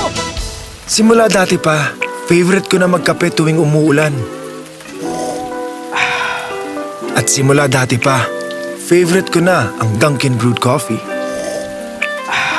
Kasi simula dati pa, its signature taste never changes. Kahit ilang tag-ulan pa ang dumaan. Simula dati pa, there's nothing like Dunkin' Brewed Coffee. Dunkin', pasalubong ng bayan. Age 50 and up is the new bagets. Kaya I make sure I can keep doing the things I love. Workouts with my wife, gimmick with the barkada, outings with the family. Thanks to Nestle Boost Optimum with high-quality protein na lakas makaboost ng strength in as early as 6 weeks with 4 servings a day and proper diet and exercise. May boost pa sa immunity and digestive health. Para ready sa next adventure, tara let's boost it! Nestle Boost Optimum. Lakas makabagets! Simula dati pa, Favorite ko na magkape tuwing umuulan. At simula dati pa, favorite ko na ang Dunkin' Brewed Coffee. Kasi simula dati pa, its signature taste never changes. Kahit ilang tag-ulan pa ang dumaan. Simula dati pa, there's nothing like Dunkin' Brewed Coffee. Dunkin', pasalubong ng bayan.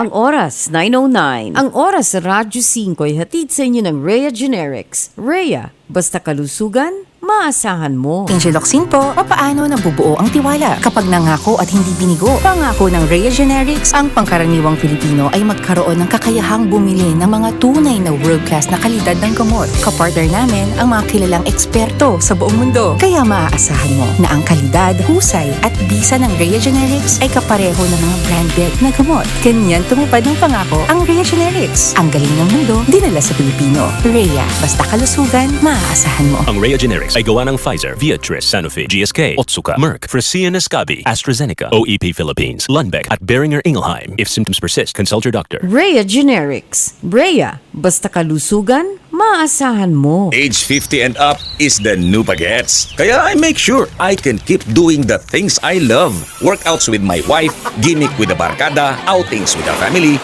thanks to Nestle Boost Optimum with high-quality protein na lakas makaboost ng strength in as early as 6 weeks with 4 servings a day and proper diet and exercise. May boost pa sa immunity and digestive health.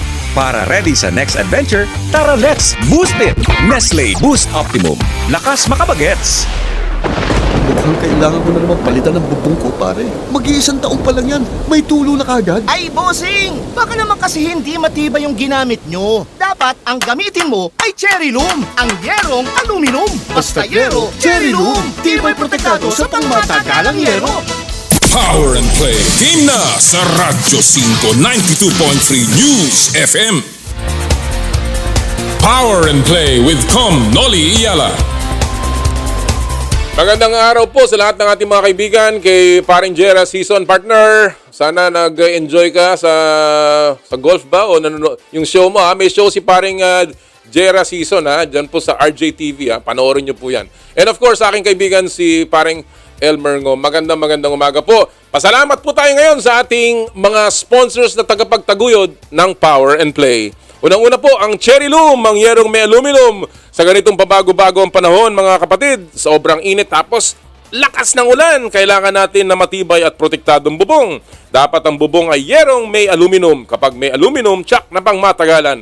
At isa lang ang alam kong kalidad na yerong may aluminum, yan ang Cherry Loom, tibay protektado sa pang matagalang yero. Cherry Loom, ang yerong may aluminum. Good morning! Cherry Tiggo 8 Pro. How neat it is to have a 7-seater SUV that has a powerful engine, world-class safety standards, and the latest tech features. Bet you didn't know that the all-new Cherry Tiggo 8 Pro has all these features and more at a very affordable price range.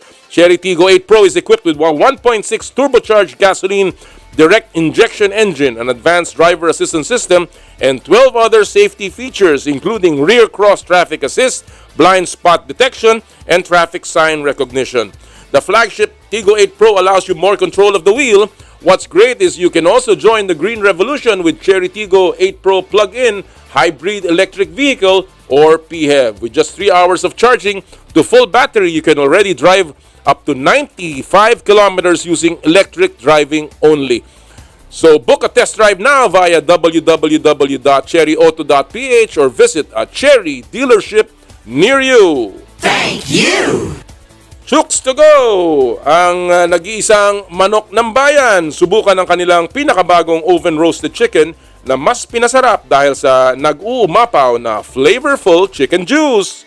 Try also Chooks, the first dine-in restaurant ng Chooks to Go. Chooks to Go, ang nag-iisang manok ng bayan. Thank you! True Religion. True Religion is in the Philippines, where passion meets power. Experience it firsthand. For your best style choices, visit True Religion at Conrad S. Maison, Mall of Asia Complex, Resorts World Manila, and at the Hacienda Designer Outlet, Silang, Cavite. True Religion. Joyride, ang bago ninyong kasundo. Magpadala with confidence kahit para sa negosyo o personal bulk deliveries man yan. Kayang-kaya yan i-deliver securely with Joyride. Try also our MC Taxi, our motorcycle taxi, plus our latest offering, the Joyride car. So download the latest Joyride Super App now. Thank you! Elms Seafood Paluto, the latest offering of the Elms Resto Bar Group, located at Unit 2, Ground Floor, Calle Bistre, Ever Commonwealth, Quezon City. Enjoy their delectable seafood menu in a relaxed casual dining atmosphere for your salo-salo meal. Elms Seafood Paluto. Thank you! Skin Your Face and Body Anti-Aging Center with branches at Alabang Town Center and Green Hills, San Juan. For your skin assessment and treatment schedule, just call 0917-890-1640 or 0977-809-8886. Thank you! ASEA Subic Beach Resort. Experience the getaway that you deserve and drive into limitless happenings, rejuvenating experiences and gastronomic adventures. ASEA Subic Beach Resort. Thank you! And of course, Power and Play is powered by Smart. Live Smart! Maraming salamat po sa inyong lahat. Alright mga kaibigan, at this point, ipapasok ko na po ang ating panayam sa ating bayani sa track and field, ang world number 3 pole vaulter na nagwagi po ng unang medalya ng Pilipinas sa World Athletics Championship. Mga kaibigan, ang ating kaibigang si EJ Obiena. Ang suki natin, mga kaibigan, walang iba kung hindi ang pinagmamalaki ng Pilipinas, EJ Obiena. Magandang araw, EJ. Thank you again for joining us on Power and Play. Salamat po. Thank you as always. I enjoy these talks with you, sir. So thank you for having me yet again. Unang-una, congratulations. A historic victory at the World Athletic Championships. Our first medal at the Worlds. Obviously, this is a great moment to celebrate. How are you feeling, EJ? I feel normal in a way. So yeah, I was happy for a few hours. Then after that, I saw the job that I need to do. So yeah, I feel normal, I guess. All right. Well, you're an astute student of history, particularly of sports. And obviously, that when you went to Eugene, Oregon, to compete, you were gunning for the first ever medal of the Philippines in the Worlds. Did that even dawn on you? Did that even put you under more pressure? Or was it more inspiring knowing that? I think it was more inspiring, but at the same time, it kind of limited my view in a way. So definitely, I knew I was gunning for that, and all I wanted to do on that day was win a medal. And I think that was a good thing, but at the same time, a mistake. That showed on my 6-meter jump. When I knew I was a medalist, I kind of lost it. My focus just went everywhere, which shouldn't have. My coach definitely showed me, and my vaulting of that 94 definitely showed me I have more in tank, and I should have just maximized the opportunity that was given to me. That's a lesson definitely learned. Yeah. Well, were the conditions perfect, you think, for a 6-meter jump during that day? Well, it wasn't perfect. Definitely, there's stronger tailwinds, better wind conditions, but I was there. They had the statistics and they had all these biomechanics kind of put all around the area, and I definitely soared over 6 meters. The bar was just not set in 6 meters. So unfortunately, the next 3 attempts at 6 meters, I kind of threw away. Not intentionally, it was hard for me to gather all my adrenaline and push, knowing that I've made history and I got a world championship medal on my chest. So yeah, that's something that I need to definitely work on. Of course, your adventure, your journey towards the podium was not without any difficulty. You had problems in the immigration, I understand, when you arrived, and of course, you were delayed. Of course, everything was sorted out. But one thing that was really very nice was that the PATAFA, through Terry Capistrano, the president of PATAFA now, was there to cheer you Yes. on. First of all, what kind of support did the Patafa provide you during this trip, EJ? I would like to say first to the new president, I think he just supported me way before he was even the president. I think we've talked about it. He's the guy who made sure I got post in Tokyo.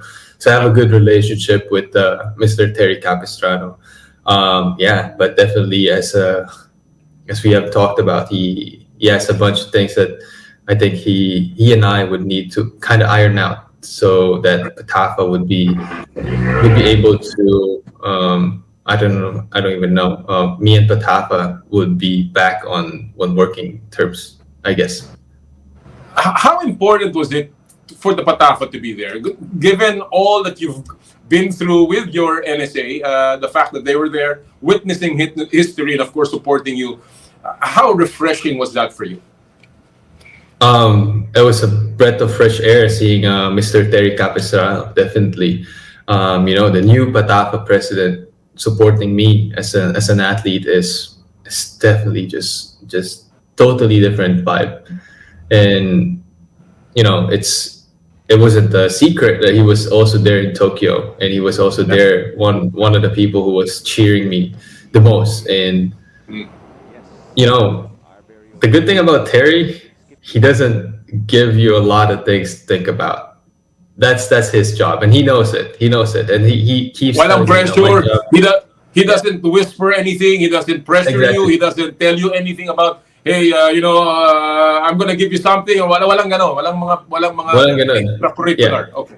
Yeah, and what he told, I joked about it because he extended his trip. He pinahaba niya. He was supposed to fly out on the 23rd. So then he extended it. Then when I qualified to the final, I joked to him, hopefully now the rebooking fee is all worth it. He was joking, sasakalin kita, hindi ka na. But we're like joking. These are our dynamics, and I love it. It's definitely a change of dynamics with the new president of Patafa. Yeah. It's a change of environment after all that tension. Finally you're able to joke around with your own NSA officials, and that's really something to look forward to. And talking about that, when you were there, you were about to take that 5.94, and you mentioned in some of your interviews that that's a height that you've never really reached. Is that accurate, EJ? Yes, po. Oh, so. How was it? How did you feel? Were you confident at the time? Because you knew you were already in the top 3. So, were you confident that you could reach 5.94? I didn't know if I can or I cannot. At that time, it didn't matter. What matters is I need to complete my vault and make that bar stay up there, so I can stay in the competition and win a medal. So it wasn't like, I feel confident or not. I was just like, I'm going to do whatever I need to do to make this bar. And that's my motto, and I think that's the motto of my coach right now. It's just like, make whatever adjustment that we need to make each bar. So it wasn't really like, I'm ready, I know I can do this. Of course, I believe I can do it, but it wasn't like overflowing that, I can do this. No, it was just like, I need to make this. Doesn't matter if I can or cannot mentally. Doesn't matter if I'm afraid of the pole or not. I just need to make it. In other words, it was the moment that you had to seize. That was it. That was yes, 100%, sir. Absolutely. Yes. And many people, of course, have never been there in that kind of situation where thousands of eyes are on you. You are about to go down that runway with your pole. Walk us through the final moments just before your jump. What is your usual routine? What is your mindset mentally? What are you thinking about when you're getting ready to go down that runway and bolt and do that pole vault? Well, what's running in my head is the most recent adjustment that my coach have said to me. Then, of course, we moved up the pole.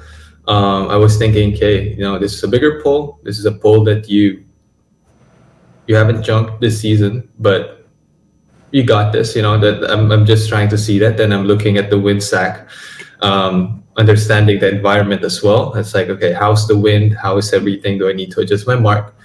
And then all I can think about is just make sure that you hit this precisely, do your vault the way you do it, and adjust the things that you need to adjust. And everything would be okay. Everything would be fine. You'll make it. So that's how I kind of process it. It didn't sink in that there were like thousands of people watching, but of course I can hear them. They are deafening. I'm not kidding. They were deafening. They were screaming. This is Tracktown, USA. They love track. And it was just deafening sometimes, but it's, I live. Do you block them off? In those instances, do you block off the crowd, or do you enjoy the chanting and the cheering? Is that something that gives you more adrenaline, or you simply say, okay, I'm gonna block them off and I'm just gonna look at the track right now? Oh, I feed off them. I think I feed off the crowd. I love. I even sometimes orchestra is like, hey, okay, clap now, clap, and then it just shows and just gives you a little bit of that boost. And I think it just at the same time kind of distract you from the severity or the seriousness of the competition, which I normally take way too much. In jazz, I mean, a light moment here. Do you remember your playlist just before you went down to the area, and whatever you were listening to, just to get your mind ready, and also to relax your spirit? I wasn't listening to any music. I was just like, I need to calm down. And then just the moment you step on the track, take all of that. This is a historic Hayward field. This is Tracktown, USA. This is, if you're a track athlete, that's something that you want to be at and you want to see that track. And now you're there. You just take that. So no music, no nothing. Just went there, just me. All right. Well, obviously there were many fans still cheering you on. The video clearly showed some of your supporters there, and of course everyone here was waiting for that. That was about 11 in the morning, I think, in the Philippines, and we were all waiting for you to get on that track, and seeing you go over the bar was just something that was a jubilation for everyone here in the Philippines. Now, I want to ask you, obviously now you can compete, EJ, with the very best, even Mondo Duplantis, even Chris Nelson, all of these guys, that you can compete with them. What does that do to your confidence moving forward, knowing that you medaled in the Worlds? I think it's just solidify what I've always have believed, that I'm one of the best in the world, and I'm very capable of going toe-to-toe with these guys. Definitely an additional, as I said, before we went live, I would not want my ass kicked. So it's something that I take pride and definitely honor. It's an accolade that I need to protect and defend at the same time. I'm a bronze medalist now in the world, and I would want to be able to keep podiuming in every competition that I step to. And it gives me a little bit more sense of pride and respect as well to the work that I've done. But obviously, everybody has the chance to improve. I mean, including the very best, including the Duplantis. In your case, EJ, anong sa tingin mo technically the needs that you have to get better, and maybe to even go higher than what you've already achieved? We're already working on that. There's a lot of things that still need to be efficient after takeoff, and I need to be a little bit more the distribution of speed in the runway. It's not as perfect as it could be. So we're still working on that, and we're getting a bunch of timing systems that my coach is actually buying. We need that because we got the reading of my run up. I peaked not on the takeoff area, like a few meters before.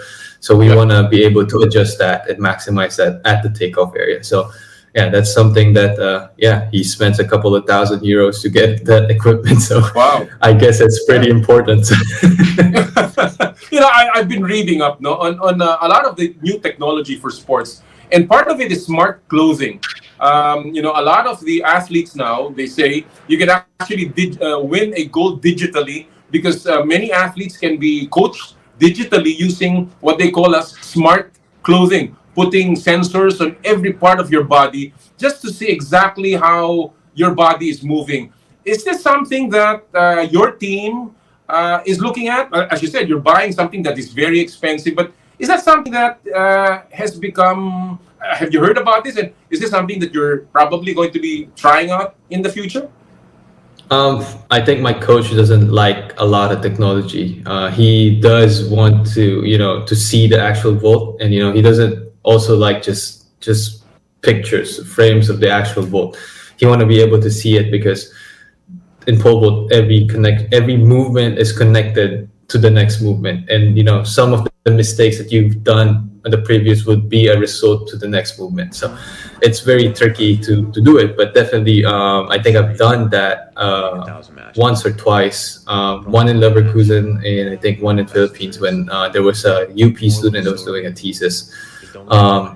It's quite, I think it's not just a couple of $1,000s to be able to get that. I do know some of my colleagues in the world circuit who does that, and that's definitely something new. And some of them even put force plates and everything, even in the box, just to understand where's the peak of these force and where is it best to be applied. And all these biomechanic analysis is, of course, I agree, definitely is very important. Well, we know how technology has been applied to many sports, cycling, for instance, even to golf, very, very clearly, yes, because of the equipment that they use. And, obviously technology will play a part in the future of sports, particularly in the high level competitions. You are now talking about high level. You are now ranked number 3 in the world, and, being number 3, you're right. You have a bronze medal in the Worlds. Do you think you feel like the number 3 vaulter in the world? And do you think you're much better now than you were in Tokyo or even earlier in your career? Skill-wise, I do believe that I'm number 3 or number 2. I'm definitely up there. I do believe in my abilities to compete, and I hope that my numbers would represent what my work has been. If I am stronger, faster, and a better athlete than in Tokyo, definitely. Is it a lot? Physically, I wouldn't say it's a lot of difference, but mentally, I'm definitely a much more mature athlete than I was last year. Actually, it is last year. Yeah. So August 3 is the final of Tokyo. Yeah, that was a damning day. Well, it could have been a turning point as well in your career. But I know many athletes do not want to dwell in ifs and what ifs and all of these stuff. But me too. Out of curiosity, in your condition right now, in the way you run the World Athletics Championship, do you think you would have medaled in Tokyo if you had been in this condition? I mean, if I jumped the same height, I would have been a silver medalist in Tokyo. So it's just looking forward and really working hard. Well, talking about looking forward, what's next for you, EJ? You were telling me just before we went on the interview that you again had a very unexpected accident with your pulse, and so you lost some time. What's next for EJ Obiena now? I'll compete on the 6th in Poland, in Silesia. And makikita ko na naman to sila Nielsen, Mondo, Thiago. Sawa na ako sa mukha nila. But anyway, kidding aside, it will be a competition I definitely look forward to do. And I think the finalists, most of us are gonna be there. Right. Yeah, it's another world class competition. And 2 days after, everybody's riding on a bus going to Hungary. We just set up a trip for all of us going to Hungary to compete.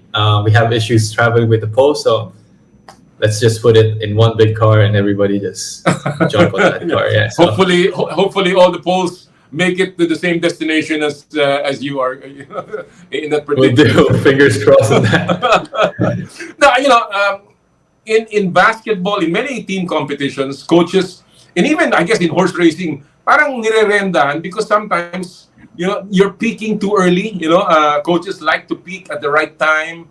Do you believe in that, number one? And number two, do you believe you've already peaked with this performance in Eugene? And you will have to do something so that you can maintain this form all the way to Paris? One, definitely, I do agree. Peaking is very important. Peaking at the right time and at the right place is definitely important. The good thing with my coach, he has all the experience that he needs. So he knows how to prepare me in multiple championship. But of course, there's a physical limit on the number of things that I can do at a certain quality. I would want to think that my peaking was on the perfect time, but each individual is different, and I do believe that I'm still at the prime of my peaking at this season, and I still have a lot of things in tank, and hopefully more history to come. Wow. Well, we're looking forward to that, of course, and ibig sabihin yan, walang pacing. Meron ba gano'n, EJ? I mean, for a tournament, you will peak and then you slow down a bit and then you... But in your case, kasi weekly yung tournament mo, that's why you cannot really pace yourself or slack off, from training, no? Well, the good thing is my coach is the one who selects it, and we select it based on the importance of the competition and the weight of it by ranking, and also do I need to defend this point. So those variables are the one that decides which competition I should do and how I train and how I prepare for the rest of the season. If you guys notice, I didn't compete for 2-3 weeks going into Eugene because we knew after those first three competition that I did, I was out of gas. I jumped 92, then 70, then 80. And Vitaly knew on a good day, I can jump 90. So he said, well, we don't need you to keep competing. We know what you're capable of, but we need to make sure that you're fit enough to do qualification, one-day rest, and final. That's how the World Championship. So we decided that the whole 3 weeks is focused on that and no more competitions, focus on the Worlds. Very interesting. Very interesting. Yan po mga kaibigan ng ating panayam kay EJ Obiena, ang ating world number 3 ranked pole vaulter na pinagmamalaki ng Pilipinas. Of course, meron pa siyang konting nasabi lalo tungkol sa ginawa niya para kay Lydia De Vega. And again, hanga po ako kay EJ Obiena sa kanyang talagang pagiging mataba ang puso at ang kanyang pagiging tunay na kampiyon on and off the field. Alright mga kaibigan, tuloy-tuloy po tayo. Paalala lang yung mga gusto pa magpahabol ng kanilang opinion sa ating pinupulsuhan ngayong araw pong ito, kung paano laban ng mga independent teams sa PBA despite the dominance ng SMC MVP teams in the last 5 to 6 years. Alright, at this point, ipasok na natin ang ating feature sa In the Spotlight. Power and Play with Kom Noli Eala. Ang susunod po nating bisita ay ang bagong IBO World Flyweight Champion. Tinalo po niya si Gideon Buthelezi nung isang araw sa South Africa at pinutol niya ang string of losses ng mga world champions ng Pilipinas. Ito po ang ating panayam sa In the Spotlight kay Dave the Doberman Apolinario. At ang ating kampiyon mga kaibigan ng kahihirang lamang na IBO Flyweight Champion of the World, si Dave Doberman Apolinario. Magandang araw, Dave. Maraming salamat for joining us today. Thank you, sir. Maraming salamat din, sir. Alam mo, unang-una, congratulations sa iyong pagkapanalo. Naka-recover ka na ba? Nakapag-celebrate na ba kayo? Anong pakiramdam ng gumigising na kampiyon? Sobrang saya, sir. Lalo na po kasama ko po yung mga boss ko, tsaka yung mga Pilipino na tumulong doon sa namin, sa paglabas ng airport. Oo. Siyempre, marami na rin gustong makakilala sa iyo sa ating bagong champion. Kaya minarapat na naming maimbita ka dito. Alam mo, bago natin pag-usapan yung laban mo, Ang record mo ngayon, Dave, is 17-0, 12 knockouts, IBO flyweight champion. Pero itong laban mo kay Gideon Butelesi ay ang una mong laban sa labas ng bansa. Tama, no? Yes po. Oo. Nanibago ka ba na ito ang una mong laban sa labas ng bansa? Nanibago ka ba na ito ang una mong laban sa isang foreigner, sa isang dayuhan? Oo, sobrang nanibago talaga. Bakit? Bakit? Anong mga naramdaman mo nun? Unang-una sa mga tao doon, kasi karamihan mga itim eh. Oo. Or, maliban doon, yung biyahe, nag-adjust ka ba sa time zone? Na jet lag ka ba? Meron ka ba naramdaman na gano'n? Hindi masyado, pero jet lag talaga sir, nararamdaman talaga sir kasi pagdating doon hindi kami makatulog eh. Kahit ano pang pilit mo. Gusto mong matulog pero mainit yung mata eh. Hindi talaga makatulog sa sobrang pagod. Ilang araw kayo doon bago ang laban? Isang araw. Isang araw lang tapos laban na? Baka bukas uwiin na. Wow! Talagang halos hilo ka. Dahil... Sobra. Oo. Mabuti pala nanakaut mo kagad ng 1 round. Pero hindi naman, wala naman tayo nagpapa-epekto sa mga, mga jet lag, sir. Bahala na. Isang araw lang to, oras lang to, tapos na agad. Talagang matapang, ha? Paano ka naghanda para sa labang ito, Dave? Gaano mo katagal pinaghandaan itong laban na to? At saka, pinanood ba yung mga estilo ni Butelesi? Yes po, sobrang pinaghandaan talaga, sir. Mahigit 2 buwan yung sayo natin sir para mabigyan talaga ng magandang laban yung si Gideon Butelesi. Oo, kasi isang veterano boxer daw may edad na, mga 3 division yun sa kanila. Pero hindi tayo magpapa-epekto sir kasi dayuhan tayo, kailangan talaga tayong manalo kasi ubos na yung kampiyon natin sa Pinas. Oo nga. Talagang kaya nga ako natutuwa na muli nagkaroon ng isang champion ang Pilipinas. Nasurpresa ka ba na maaga mong napatulog yung si Gideon Butelesi? Sobra sir, sobrang surpresa talaga sir. Kasi di ba? Experience 36 years old, ang dami ng laban. Sabi mo nga, 3 division world champion itong si Butelesi. Bakit ka na-surpresa doon? Ano ang akala mo dito sa laban na to? Magtatagal? Talaga sir, magaling talaga na boxer si Gideon sir. Oo. Mabilis din. Oo. Pero sa laban sir, kaya ko naman siyang sabayan kasi first round. Gusto ko sanang umabante para ma-try ko yung lakas niya o gaano ba talaga siya kalakas. So, para masubukan tayo agad. Di nakala sir na ganun talaga mangyari.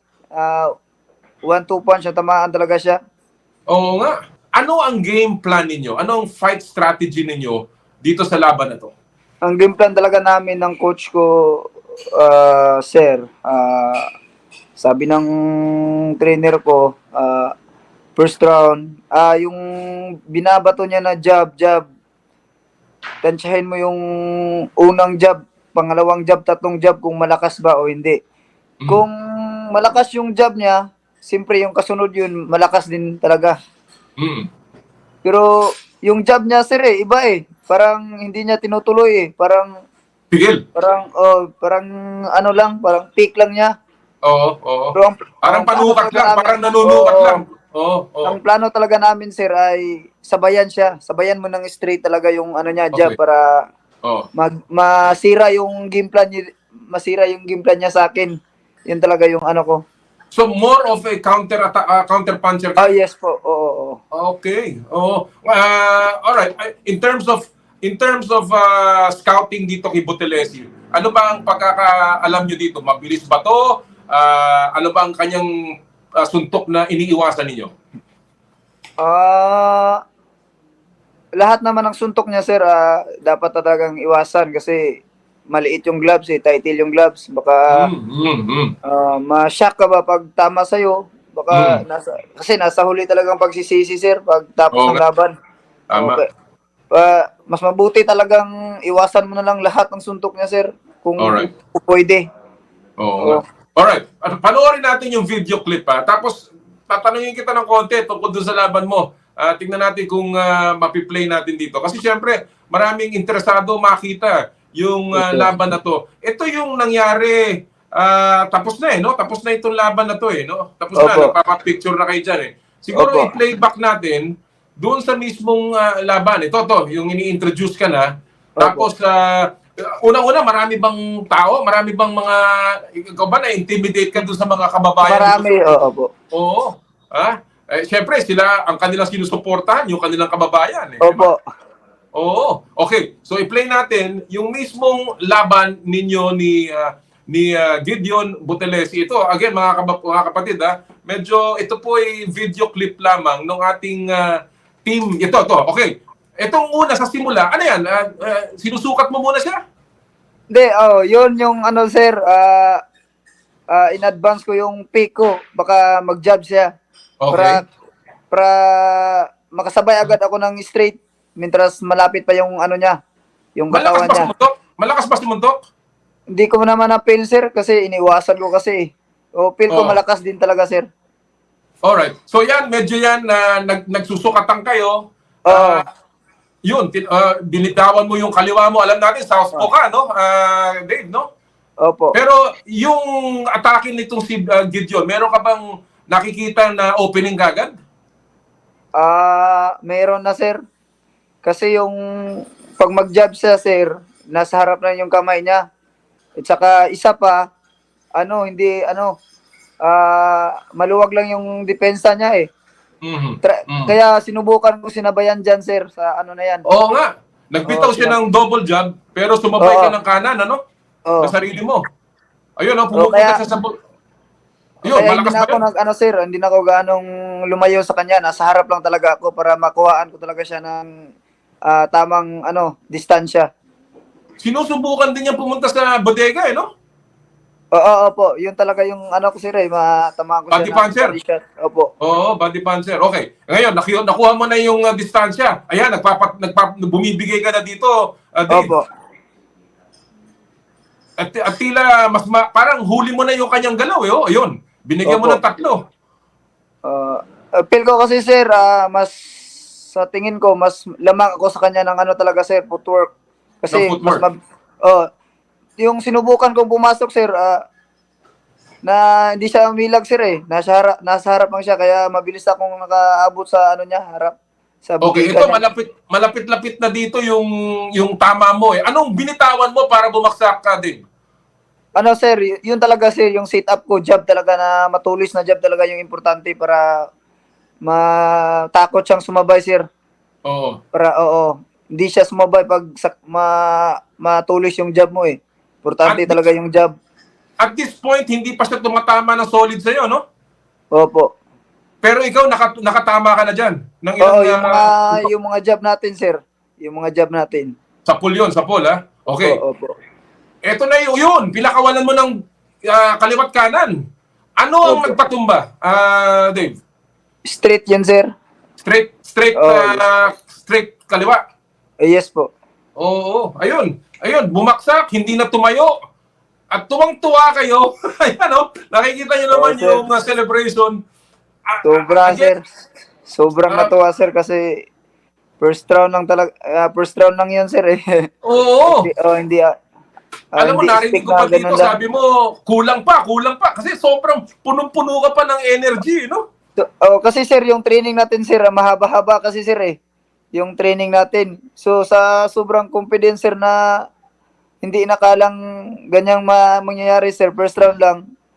Sa sobrang tuwa, sir, na ganun talaga mangyari, sir, di may iwasan yung natin, sir, confidence at saka yung tuwa mo. Kasalita ka talaga ng Ayo, kita mo naman yan, talagang buong-buo pa yung suntok mo. Kasi dyan sa South Africa, sir, lahat puros karamihan mga itim. Kaya, Hindi naman tayo papayag na basta lang tayo, sir, basta lang tayo binabaliwala, sir. Tama, Dapat, tama. oo. Ito, pumunta Panindigan ka talaga, kay, pumunta ka kay Botelesi. Anong sinabi mo sa kanya dyan at nagbigay ka ng respeto? Sabi ko po, sir, good fight. Good fight, maganda pinapakita mong laban. Oo. Very, very good gesture yan, Dave. Nagyakapan kayo. Of course, that is a sign of respect. At of course, yung team Apolinario ay talagang buong-buo at nakakatuwa. Yung pala dyan, sir, yung may mga Pilipino pala tayo dyan sa South Africa, sir, na tumulong. Oo. Sobrang bait talaga yung mga kabayan natin dun, sir. Nagpapasalamat talaga ako, sir, na may mga Pinoy, nag-handle sa atin, sir, yung may kailangan tayo dun. Alam naman natin, kahit sa sulok ng mundo, mayroong Pilipino Kaya yes, sir. sigurado akong marami pa rin sumuporta sa iyo doon sa East London, sa South Africa. Alam mo, Dave, nakita natin yung labang yun. Impressive. Yung suntok mo, obviously, merong dating, may power, may lakas, at talagang precise, no? And nakakatuwa na nakagad naagaw mo o nakuha mo ang corona. So, alam mo, marami nagtatanong, sino ba si Dave Apolinario? So, medyo kilalanin ka namin ng konti dito sa Power and Play. Dave, no? Unang-una, ikaw ba may asawa ka na? Wala ka pang asawa? Meron na po, sir. Yung asawa ko po, sir, isa ding boxer, sir, Philippine team dati. Wow! Okay. Okay, hanggang ngayon ba lumalaban pa? Hindi na, sir. Pinahinto ko na po, sir, kasi may anak na kasi kami, sir. Oo. And asan yung asawa mo? Nasa Jensan? Nasa Maasim po, sir, Sarangani. Nasa Maasim, no? Okay. Kailan ka ba nagsimula mag-boxing, Dave? At sino ba nag-introduce sa'yo sa boxing? Ano po, sir? Sa professional o sa amateur? Professional. Sa professional. 2017, sir. Mga June nata, sir. June, July. Gana, sir. Pero amateur, kailan ka nag-amateur? Amateur, sir, marami na rin yung experience ko, sir, sa amateur kasi nagsimula akong umakyat ng ring, nasa mga 9 years old na Ikaw ba yung sumama sa Philippine team? O nag-tryout man lang? Yung pagtapos ko laban 2017, palarong pambansa, sir, inoperan ako.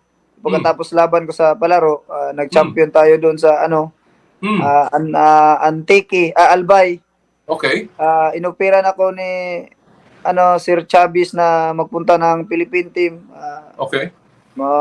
Para sir, para may paglaban tayo sa... Tinanggap mo?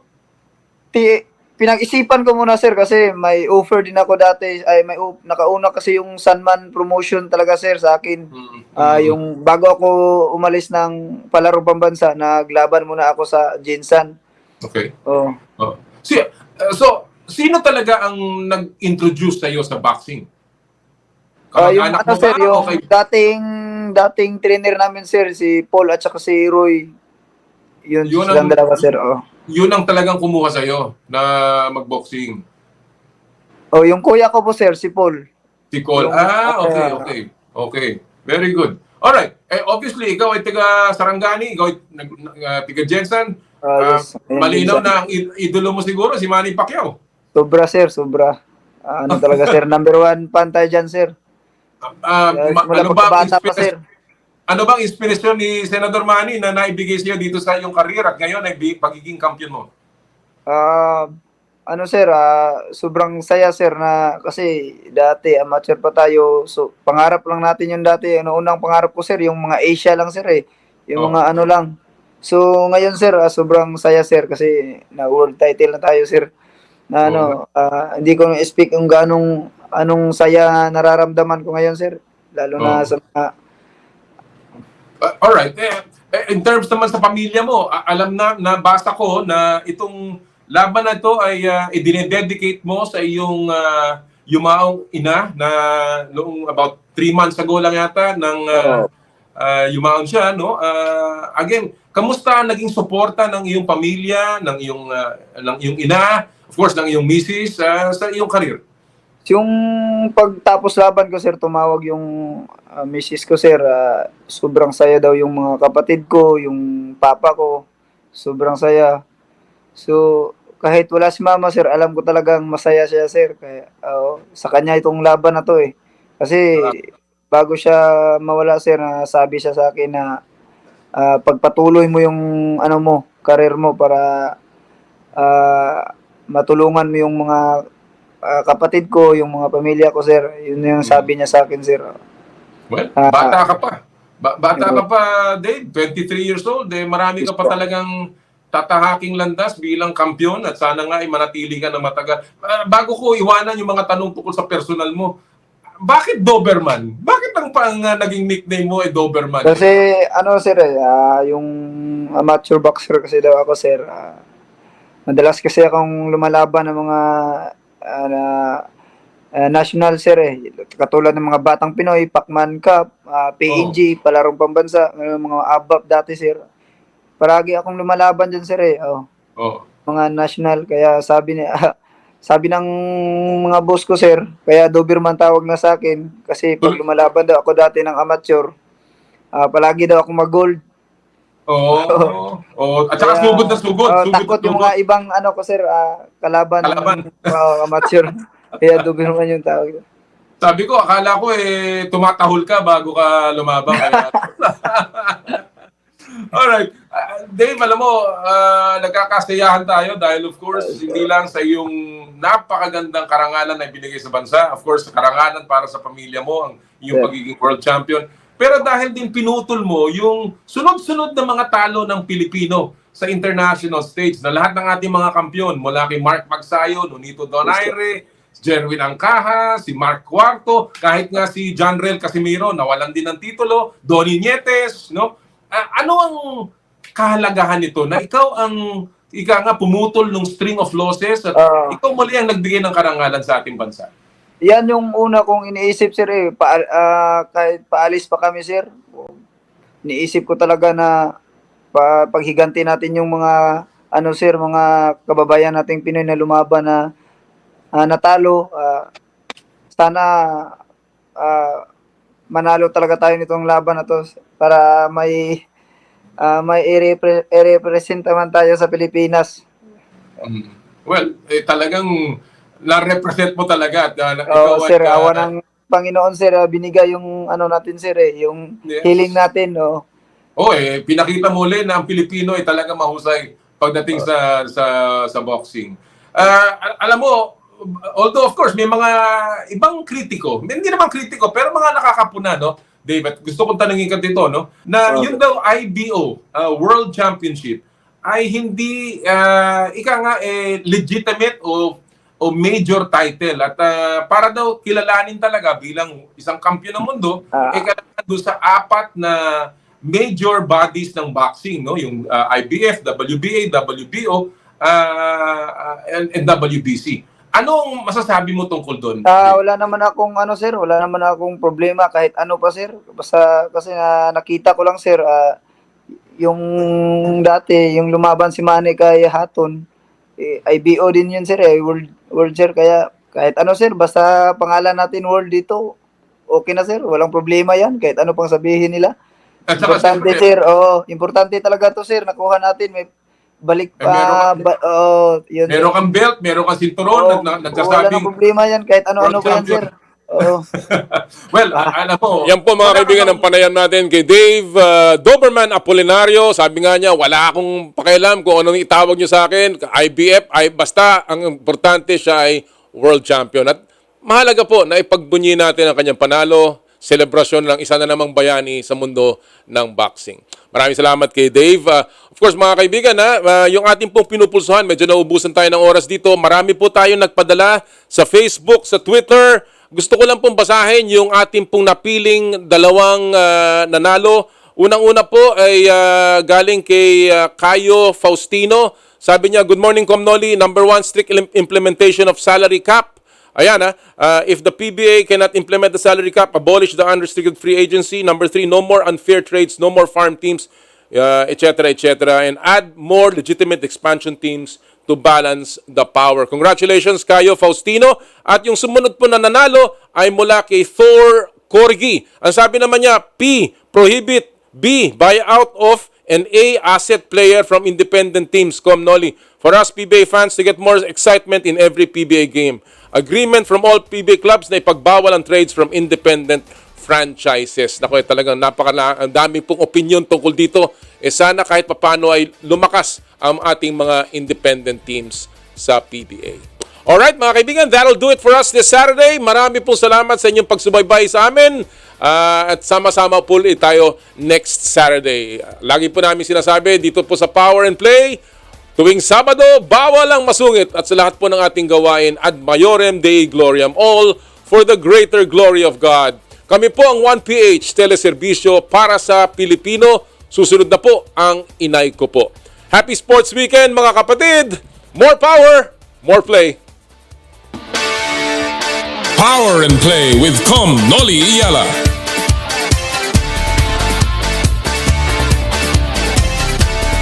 Sa kapwa ko Pilipino, ipagmalaki ang galing na meron tayo. Ilantad ang likas nating talento at magdala ng saya sa mundo. Sa harap ng pagsubok ay di susuko, para sa pangarap tayo'y porsigido. Magpakitang gilas na at magpapatalo, ipagdiwang natin ang Pilipino. Yan ang Pinoy. Mula noon at hanggang ngayon, talento natin ang bida. Mula sa simpleng bakuran hanggang entablado natin ipakita. May pagsubok man ng Pinoy, pinalalakas ng saya. San man tayo sa pulo, Chumbe, Sibay, Lakay, Amiga. Sama-samang pakita ang galing natin katropa. Sa kapwa ko